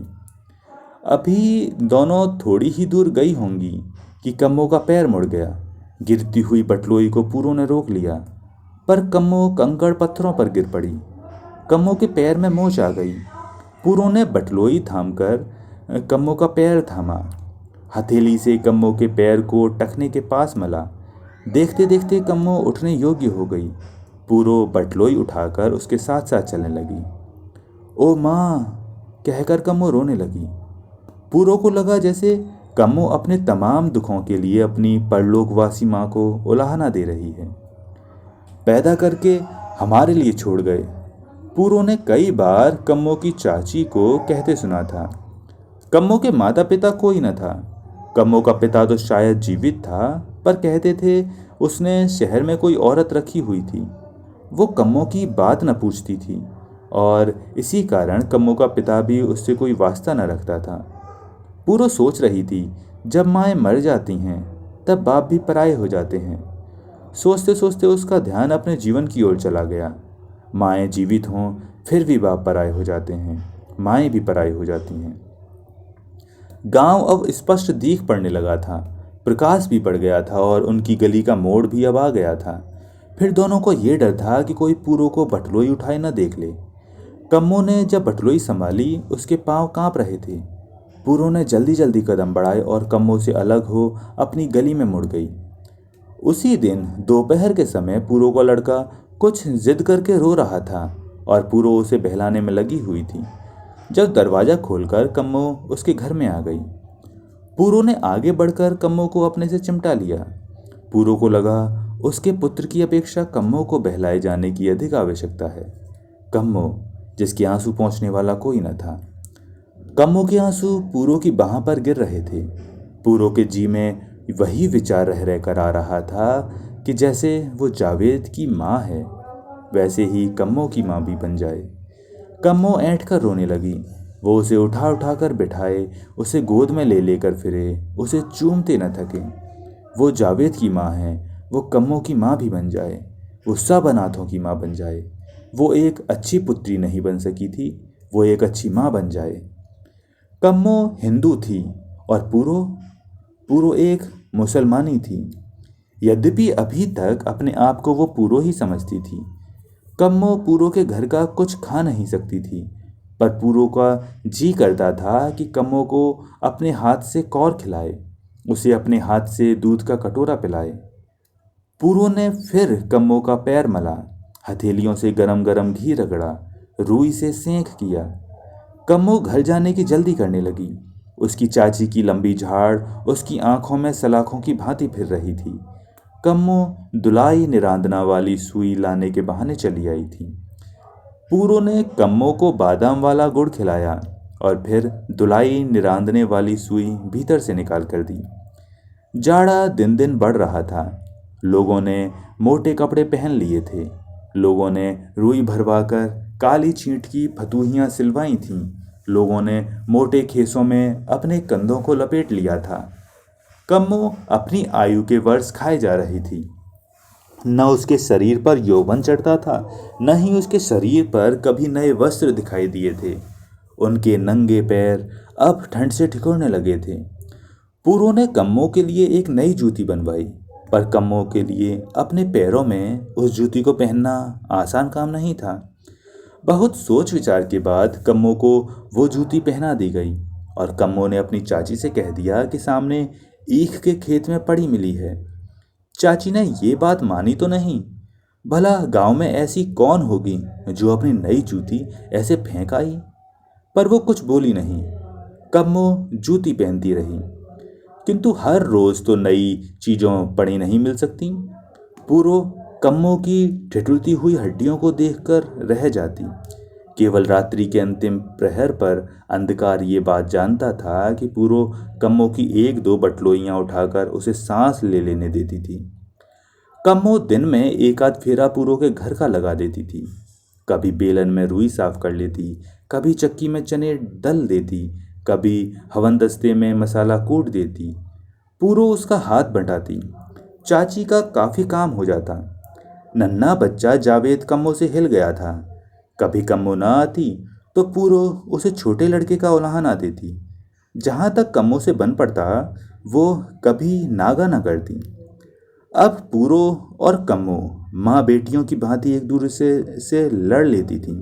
दो सहेलियों की भांति एक दूसरे से चिमट चिमट कर बैठ जाती थीं। कई बार पूरो का मन करता था कि वो कम्मो के लिए कुछ बनाए।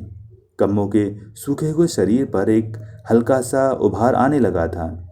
कम्मो के पिचके हुए गालों पर गुलाइयां आ गई थीं। पूरो के घर आकर कम्मो अपने बाल संवारती। पूरो चिकनाई का हाथ लगाकर कम्मो की मेड़ियां करती। एक दिन सवेरे मुंह अंधेरे कम्मो पूरो को पकड़कर बेतरह रोने लगी। पूरो ने ध्यानपूर्वक उसकी ओर देखा। कम्मो गन्ने की भांति पेरी हुई जान पड़ती थी। पूरो ने उसे अपने कलेजे से लगाया, उसका माथा चूमा, किंतु कम्मो का रोना किसी प्रकार थमने में ना आता था। आंसुओं से उसकी चुनरी भीग गई थी। आंसुओं से उसके हाथ भीग गए थे। मेरी चाची कहती है, जो तू अब उसके घर गई तो मैं तेरा खून पी जाऊंगी, कम्मो ने कहा और पूरो की छाती से लगकर सिसक सिसक कर रोने लगी। वो जी भर कर रोई, मानो पूरो उसका एक सहारा हो और उससे अलग करने के लिए कम्मो को कोई हाथ पकड़कर खींच रहा हो। पर क्यों? मैंने क्या किया है? पूरो ने ठहर कर पूछा। चाची कहती है, सुना है वो घर से भाग कर आई है, तू भी किसी दिन उसकी तरह भाग जाएगी। कम्मो ने रोना बंद करके कहा। प्रभात का प्रकाश उजला होने लगा था। पूरो टूटी हुई पूनों की भांति हो गई थी। पूरो के हृदय पर एक के बाद एक चोटें पड़ती रही थीं। उसका मन और मस्तिष्क इतने अल्प समय में ही कम से कम 10 बरस बड़े हो गए थे। पूरो की आयु 20 वर्ष से अधिक नहीं थी, किंतु आयु उसे जो कुछ नहीं सिखा सकती थी, वो उसे जीवन के कुठाराघातों ने सिखा दिया था। एक बुद्धिमान विचारक की भांति पूरो गंभीर हो गई थी। पूरो का मन बड़ी विलक्षण बातें सोचता था, बहुत कुछ सोचता था, किंतु पूरो को अपने विचारों को व्यक्त करना ना आता था। पानी के टकराने से जैसे झाग उठते हैं और फिर पानी में समा जाते हैं, उसी प्रकार पूरो के हृदय में उमंगें उठती और विलीन हो जाती थीं। कभी कभार पूरो रहीम के घर, उसके घर की स्त्रियों के पास चली जाती थी। उनके पड़ोस की एक लड़की के पीले मुख से वो बहुत आकर्षित हुई थी। कई बार पूरो का मन करता था कि उसे बुला ले। दुखी को दुखी ही पहचानता है। उस लड़की के म्लान मुख पर बड़ी बड़ी थकी हुई आंखें थीं, जो पूरो की ओर कुछ ऐसे झुक पड़ती थी मानो उन्हें भी पूरो की आवश्यकता हो। होते होते पूरो को पता लगा कि पिछले से पिछले साल इस लड़की का विवाह हुआ था। कोई कहता था कि उस पर भूत प्रेत था, कोई कहता था उसे कोई भीतरी रोग था। न जाने उसे क्या हो गया था। उसका शरीर बहुत दुर्बल हो गया था, उसका मुंह पीला पड़ गया था। पूरो ने इसी तरह आते जाते उस लड़की से परिचय कर लिया और उस परिचय को उसकी माँ के जरिए से अपने खेस बुनवा कर बढ़ा लिया। उस लड़की को सब तारो पुकारते थे।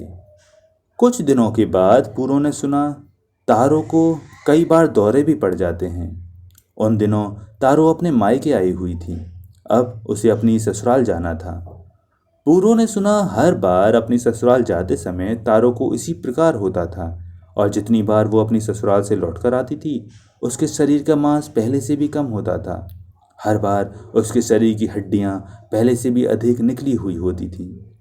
देखने वाले अपने मन में समझते थे कि बस 2-3 फेरों की और बात है, फिर और सूखने के लिए उसके शरीर पर मांस रह ही नहीं जाएगा, फिर और दुखने के लिए उसकी हड्डियों में जान ही न रह जाएगी। किंतु मुंह से कोई कुछ न कहता था।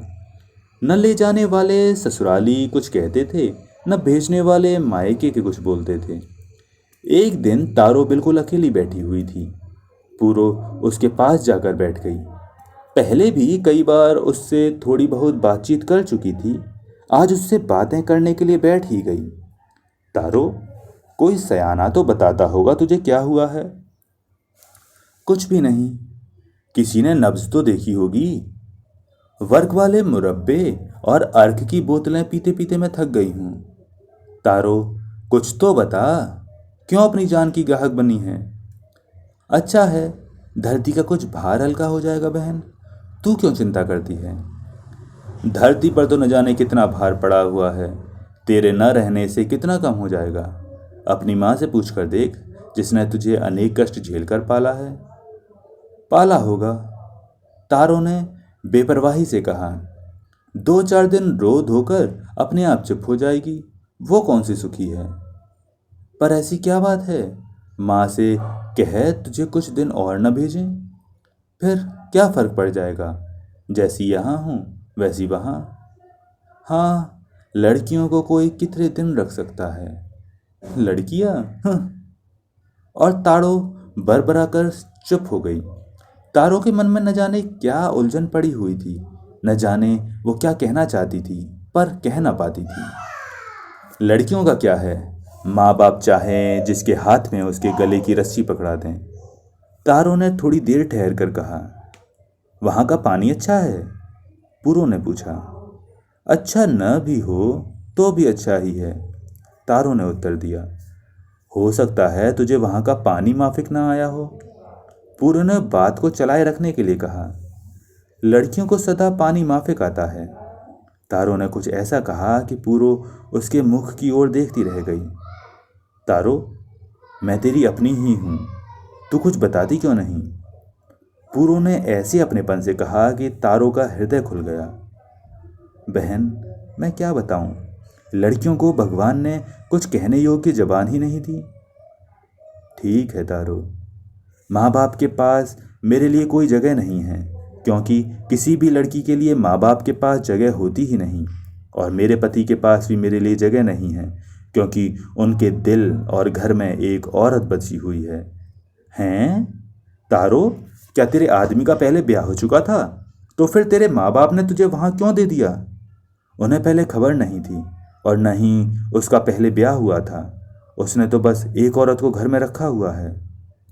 पर उसके माँ बाप को तो खबर होगी, जानते सभी थे वो औरत उनकी जात की नहीं है, नीच जात की है। उसके माँ बाप कहते थे कि बहू घर में अपनी ही जात की आनी चाहिए, पर उन्होंने ये ना सोचा कि पराई बेटी का क्या हाल होगा। दूसरे की दुख की कौन परवाह करता है बहन। फिर वो लोग कहते हैं कि रोटी देते हैं, कपड़ा देते हैं, हाथ खुला है, फिर किस बात का दुख है। जैसे औरत को केवल रोटी और कपड़ा ही चाहिए, पूरो ने कहा। मेरे हृदय में आग सी धधक उठती है। तू नहीं देखती, सब देखते हैं। पूरो, 2 बरस हो गए हैं, रोटी और कपड़े के लिए मैं अपना शरीर बेचती हूँ। देख, मैं वैश्या हूँ, देख, मैं वैश्या हूँ। कहते कहते तारो गिर पड़ी। उसकी मुट्ठियाँ भिज गईं, उसकी आंखें ऊपर चढ़ गईं, उसका शरीर लकड़ी के फट्टे की भांति अकड़ गया। पूरो डर गई। तारो के घर में उस समय और कोई नहीं था। पूरो ये न जानती थी कि उसे क्या करना चाहिए। वो डर रही थी, घबरा रही थी। वो तारो की टांगें दबाने लगी, उसके कंधे दबाने लगी, उसके तलवे सहलाने लगी। तारो को होश आ गया। तू मुझे हाथ मत लगा, मैं वैश्या हूँ, तू देखती नहीं, तू देखती नहीं। तारो ऐसी ही बातें कर रही थी। पूरो सोच रही थी कि अभी इसे होश नहीं आया है। इतने में तारो की माँ आ गई। हाय रे, मैं क्या करूं? एक तो हमें हमारी किस्मत ने मार डाला, अब इसकी बातें मार डालेंगी। तारो की माँ निढाल सी होकर बैठ गई। पूरो चुप रही। इसने और इसके भाई ने तो हमारी जान हलकान कर रखी है। लाहौर कॉलेज में पढ़ने क्या गया है, बहन को भी पढ़ा पढ़ा कर बिगाड़ दिया है। देख कैसी ऊल जलूल बातें करती है। तारो की माँ ने फिर दुखपूर्वक कहा। अम्मा, जुल्म भी तो बेचारी पर बहुत ही हुआ है। पूरो ने कहा। बेटा, हमने लड़की दे दी, हमारा मुंह बंद हो गया। हम अब क्या बोल सकते हैं? वो अच्छी तरह रखे या दुख दे, मर्द की जात है। तारो की माँ ने कहा। मेरे मुंह पर ताला डाल दिया गया, मेरे पैरों में बेड़ी डाल दी गई, उसका क्या बिगड़ा? भगवान ने उसे बंधन में न डाला, उसे बांधने के लिए भगवान जन्मा ही नहीं। सारी रस्सियां भगवान ने मेरे पैरों में ही डाल दी। तारों की मिट्टियां बुझ गईं, उसकी टांगें फिर अकड़ गईं। उसकी माँ ने उसके मुंह पर पानी के छींटे मारे, चुल्लू भर भर कर उसके मुंह में पानी डाला। पूरो ढक सी हो गई। आज उसने पहली बार अनुभव किया था कि लड़कियां इस तरह भी सोच सकती हैं, लड़कियां इस तरह भी बोल सकती हैं। वैसे तो पूरो के मन में भी गुबार उठा करते थे, पर उन्हें व्यक्त करना उसे ना आता था। ये धोखा है, निरा धोखा है। मेरा ब्याह नहीं हुआ, तुम सब झूठ बोलते हो। तुमने मुझे क्यों पकड़ रखा है? परे हटो। और बेसुध तारो अपने पैरों को धरती पर पटकने लगी। तारो, होश में आ। कैसी बातें मुंह से निकालती है? कोई सुनेगा तो क्या कहेगा? वो तेरा पति है, जरा मुंह में लगाम दे, ऐसे ना बोल। तारो की माँ ऐसे कह रही थी मानो बेसुध परी तारो को झिड़क रही हो।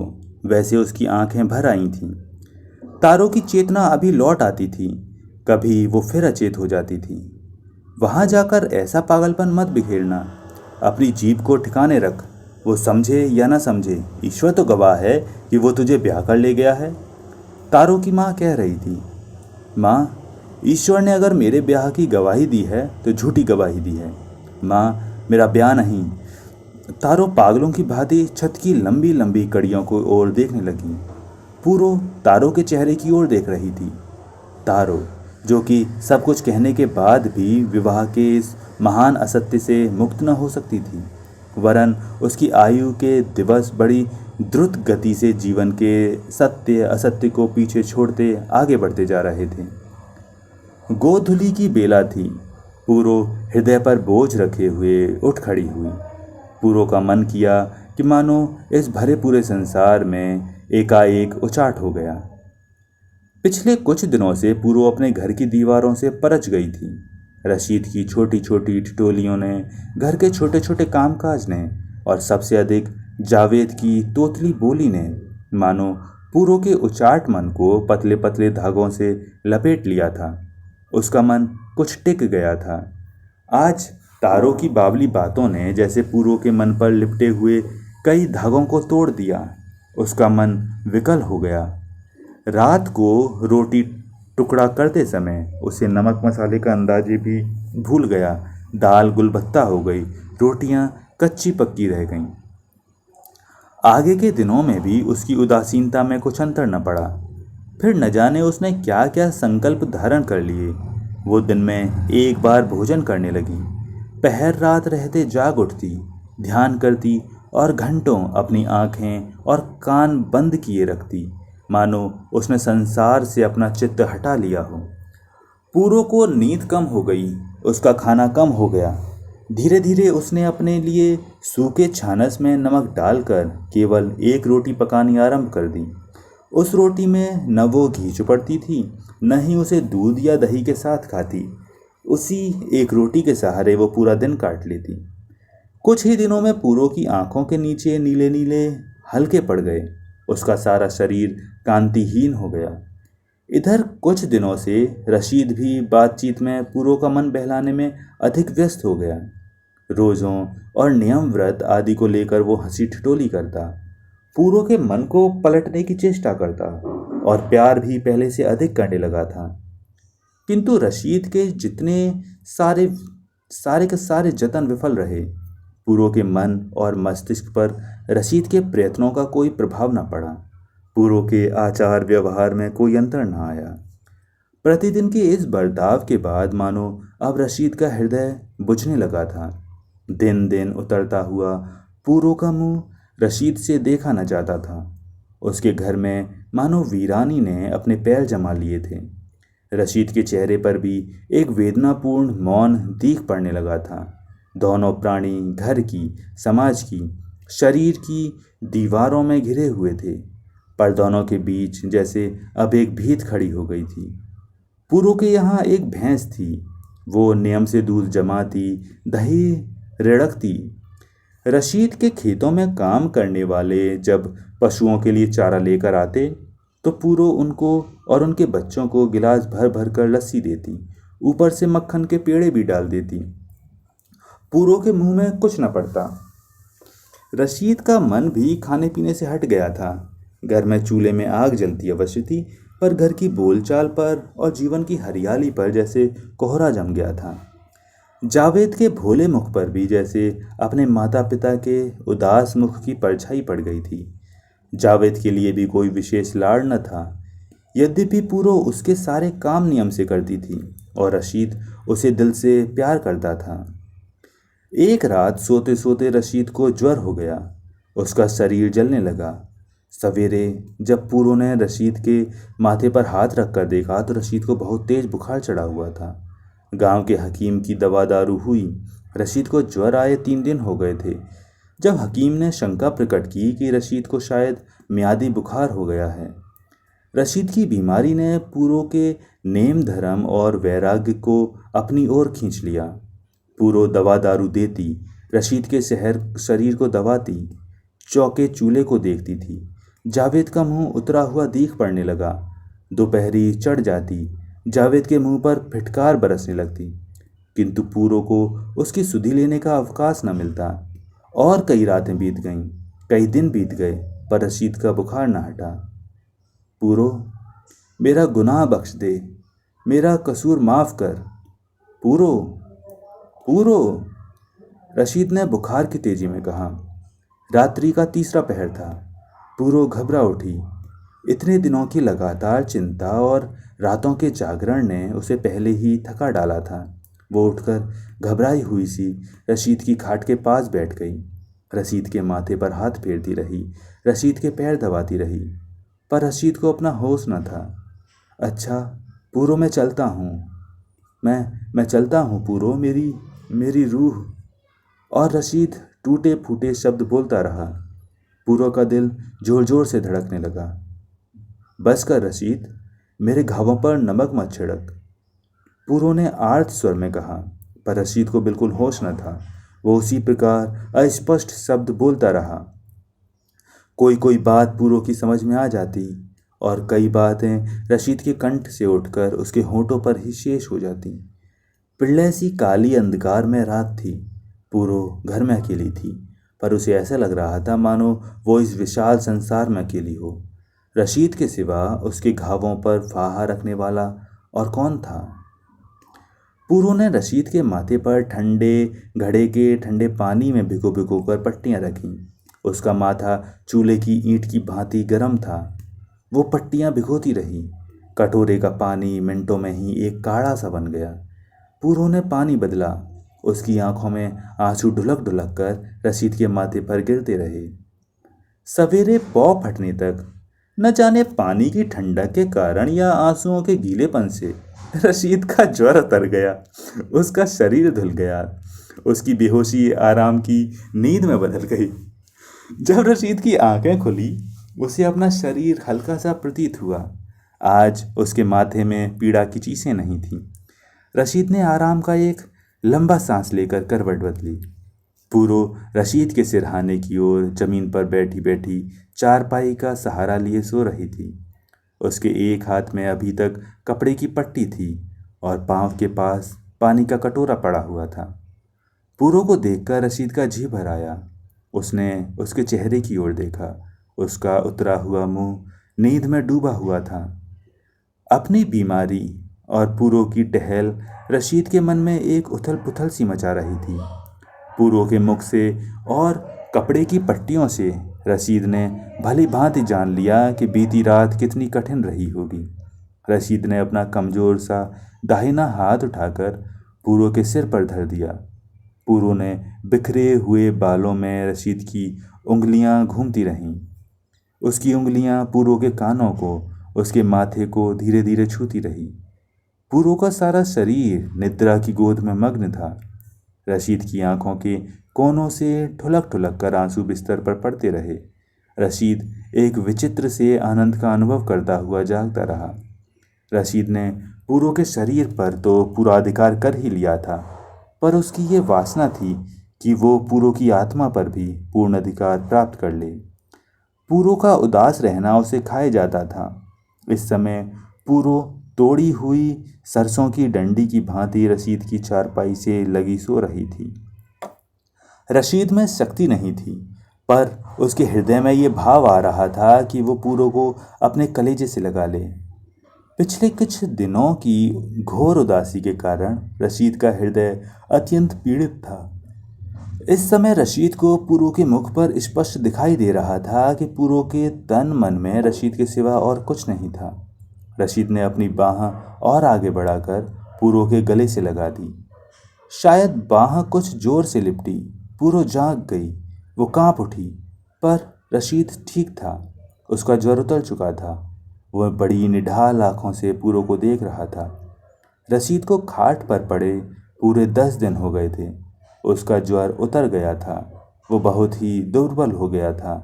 उस पर उसका मन बहुत उल्लसित था। पूरो ने अपना संपूर्ण प्रेम रशीद की ओर मोड़ लिया था। रशीद के पास बैठ बैठ कर पूरो ने दिन रात एक कर दिए थे। पूरो जावेद को बना संवार कर रशीद के पास बैठा देती। उसने जावेद को कितने ही छोटे छोटे शब्द बोलने सिखा दिए थे। जावेद रशीद के पास पास घुटनों चलता, उसकी नकल करता, माँ के सिखाए हुए शब्दों को तोड़ तोड़ कर बोलता था। रशीद का मन उत्फुल्ल था, शरीर फूल की भांति हल्का था। वो मन ही मन अपनी बीमारी को दुआएं देता था। उसके आंगन में खुशी दुगनी तिगुनी होकर लौट आई थी। पूरो का मन करने लगा कि वो सचमुच भूल जाए कि रशीद ने उसके साथ बुरा किया था।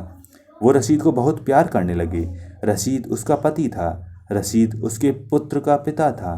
बस यही एक सत्य था और सब कुछ झूठ। अगले कुछ दिनों में रशीद ने 1-2 फेरे अपने गांव छत्तोआनी के लगा लिए थे।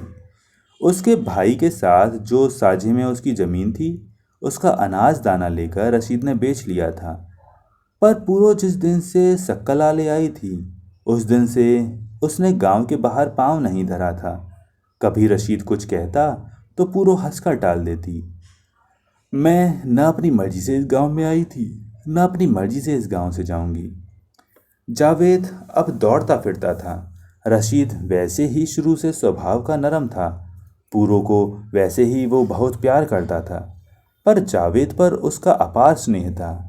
जावेद को चूमते प्यार करते वो अधाता नहीं था। जावेद अब कुछ कुछ तुतलाकर बोलने लगा था। अब्बा अब्बा कहता रशीद की टांगों में चिपट जाता था।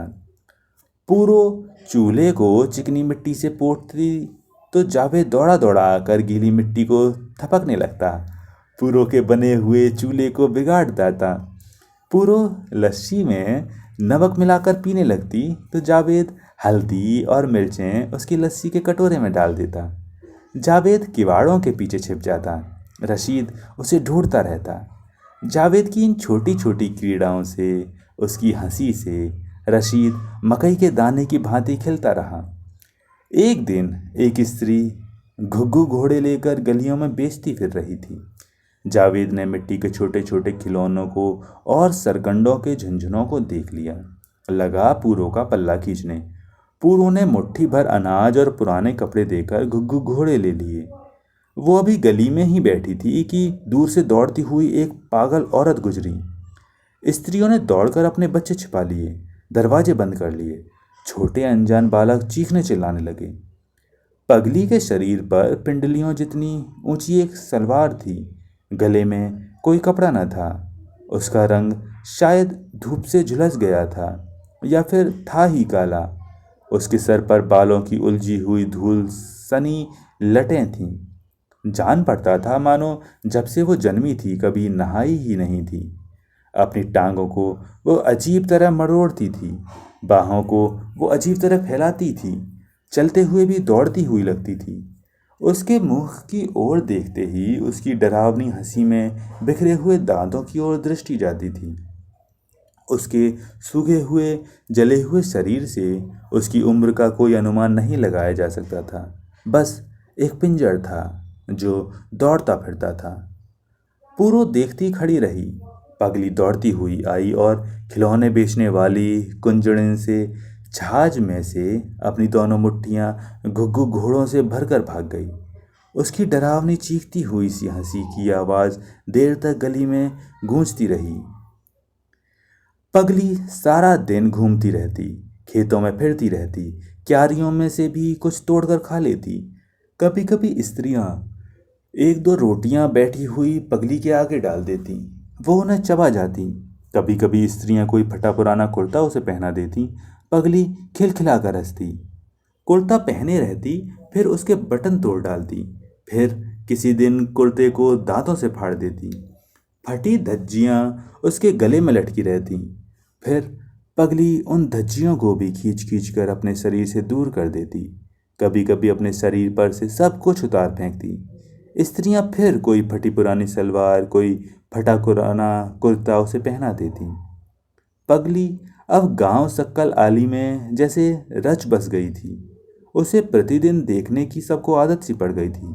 कभी कभी गांव के छोटे छोटे लड़के उसके पीछे पीछे लग जाते, ताली बजाते, पगली को दौड़ाते और खुद उसके पीछे पीछे दौड़ते।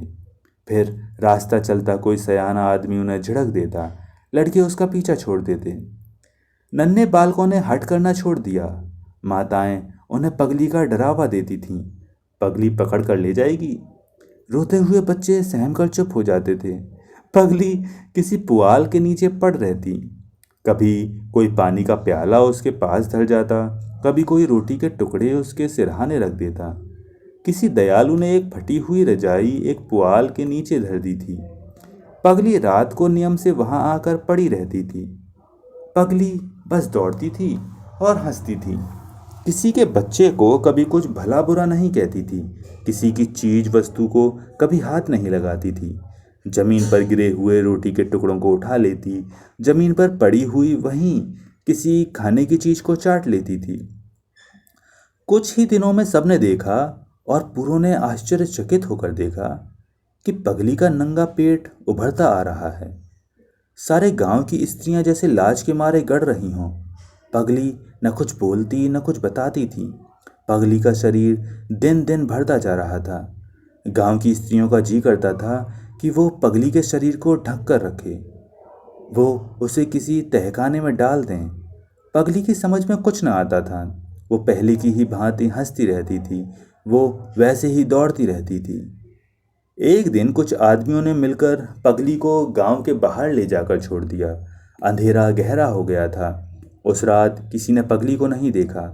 सब सोचने लगे कि पगली अब इस गांव से गई, आंख से दूर, दिल से दूर, अब वो किसी दूसरे गांव चली जाएगी। दूसरा दिन अभी आधा भी न बीता था कि पगली ठीक पहले की भांति गांव की गलियों में दौड़ रही थी। वो ठीक पहले की ही भांति खेतों में हंस रही थी। वो कैसा पुरुष था? वो अवश्य ही कोई जानवर होगा जिसने इस जैसी पागल औरत की ये दुर्दशा बना दी। सब स्त्रियां त्राही त्राही करती थीं। उनका जी पगली के ध्यान से मिचला उठता था, जिसके पास न सुंदरता थी न जवानी थी, मांस का एक शरीर जिसे न अपनी सुध थी, जो केवल हड्डियों का एक जीवित पिंजर थी। एक पागल पिंजर था। चीलों ने उसे भी नोच नोच कर खा लिया। सोच सोच कर पूरो थक जाती थी। पगली का पेट दिन दिन बढ़ता जा रहा था।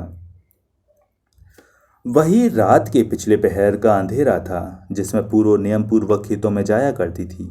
पूरो अभी बाहर वाली पगडंडी पर आई ही थी कि एक पेड़ के तने के पास उसे एक मनुष्य की आकृति सी दिख पड़ी। पूरो कांप उठी और वो एक ऐसे कच्चे जिगरे की औरत नहीं थी। धीरे से वो गिरे हुए शरीर की ओर बढ़ी। पूरो के लिए उसे पहचानना कठिन नहीं था। पगली एक पत्थर की मूर्ति की भांति निश्चल उस पेड़ के नीचे पड़ी हुई थी। उसके पैरों के पास एक नवजात बच्चे का शरीर था, जिसकी नाल अभी उसी की आंचल के साथ जुड़ी हुई थी। पूरो एक लंबा सांस खींचकर रह गई। उसकी आंखों के आगे अंधेरा छा गया। फिर जैसे उसे कुछ सुध न रही। पूरो की रीढ़ की हड्डी में एकाएक कंपन दौड़ गई। वो उल्टे पैर दौड़कर रशीद को बुला लाई। पूरो ने एक फटी हुई चद्दर का टुकड़ा पगली के शरीर पर डाल दिया। फिर रशीद ने पगली की नाड़ी तोही। नाड़ी भी तोहने की आवश्यकता नहीं थी। पगली के मुख पर मौत की मुहर स्पष्ट लिखी दिखाई पड़ती थी। बालों की एक लट उसके माथे पर जम गई थी। कुदरत ने अपनी पूरी धड़कन के साथ पगली के बालक में धड़क रही थी। बालक के मुंह में उसका अपना दाहिना अंगूठा पड़ा हुआ था। या अल्लाह! रशीद के मुंह से निकला और चाकू से उसने बालक की नाल को काट दिया।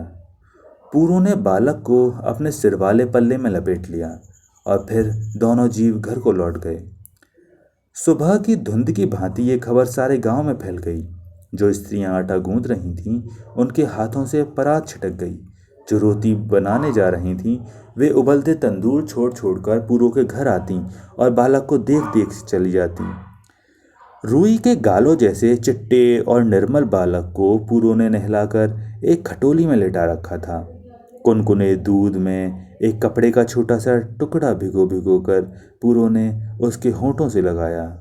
बालक पूरी चेतना से दूध की बूंदें चूसने लगा। जावेद अपने घर आए छोटे से पाहुने को झुक झुक कर देखता था।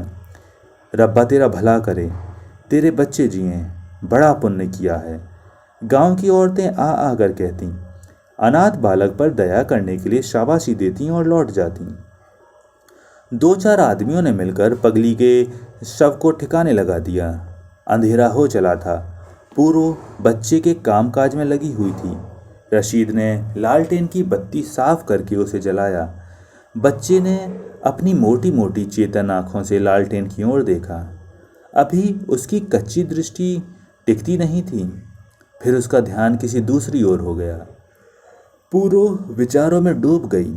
सोचने लगी, कैसा था वो मर्द जिसने पगली के काले कलूटे कंकाल को हाथ लगाया? क्या ऐसी पगली की मर्जी से हुआ या उसके साथ जोर जबरदस्ती की गई? उस मर्द को कभी भूले से भी ध्यान न आया कि उसने पगली पर कितना भारी अत्याचार किया है? उस मर्द को कभी अपने बालक का भी ध्यान न आया जिसे उसने पगली के पास धरोहर के रूप में छोड़ रखा था? शायद पगली ये जानती ही न होगी कि उसके घर एक बालक का जन्म होगा। प्रसव की पीड़ा उससे कैसे सही होगी? उस पर किसी दाई को दया न आई। रात के अंधेरे में वो चीखती रही होगी। खुली हवा के झोंके उसके शरीर में शूल मारते रहे होंगे। ठंडी जमीन पर पड़ी वो बिलखती रही होगी। लेकिन कुदरत के कठोर नियम में बंधा उसका बालक दर्द पूरा होने पर अपने आप दुनिया में आया होगा, जमीन पर गिर पड़ा होगा और पीड़ा से निचकी हुई पगली की जीवन डोर टूट गई होगी। फिर पूरो सोचने लगी, पगली को जीकर भी क्या लेना था? वो अपने बालक की क्या देखरेख कर सकती थी? अच्छा हुआ उसकी जान छूट गई। उसका बालक कितना सुंदर है। टेढ़ी मेढ़ी हड्डियों के झुलसे हुए पिंजर में कैसे इतना सुंदर बालक पल गया? कैसे मोटी मोटी आंखें हैं इसकी, सारे नक्शे सुंदर हैं। पूरे मर्द का एक छोटा सा रूप। न जाने इसका पिता अभागा कौन है? सोचते सोचते पूरो ऊग गई। पूरो ने देखा एक दौड़ती घोड़ी पर डालकर रशीद उसे भगाए ले जा रहा है। किसी बाग की एक छोटी सी कोठरी में पूरे 3 दिन रखकर रशीद ने पूरो को घर से निकाल दिया है। पूरो पागल हो गई है। वो गलियों में घूमने लगी है। उसके पेट में बच्चा सरसराने लगा है। और फिर एक दिन एक पेड़ की छाया में उसने उस बालक को जन्म दिया है, जिसकी शक्ल सूरत बिल्कुल जावेद की सी है। उसका बालक उसकी छाती से लगकर दूध के लिए रो रहा है, पर पूरो के दूध नहीं रहा है। कांप कर पूरो जाग उठी।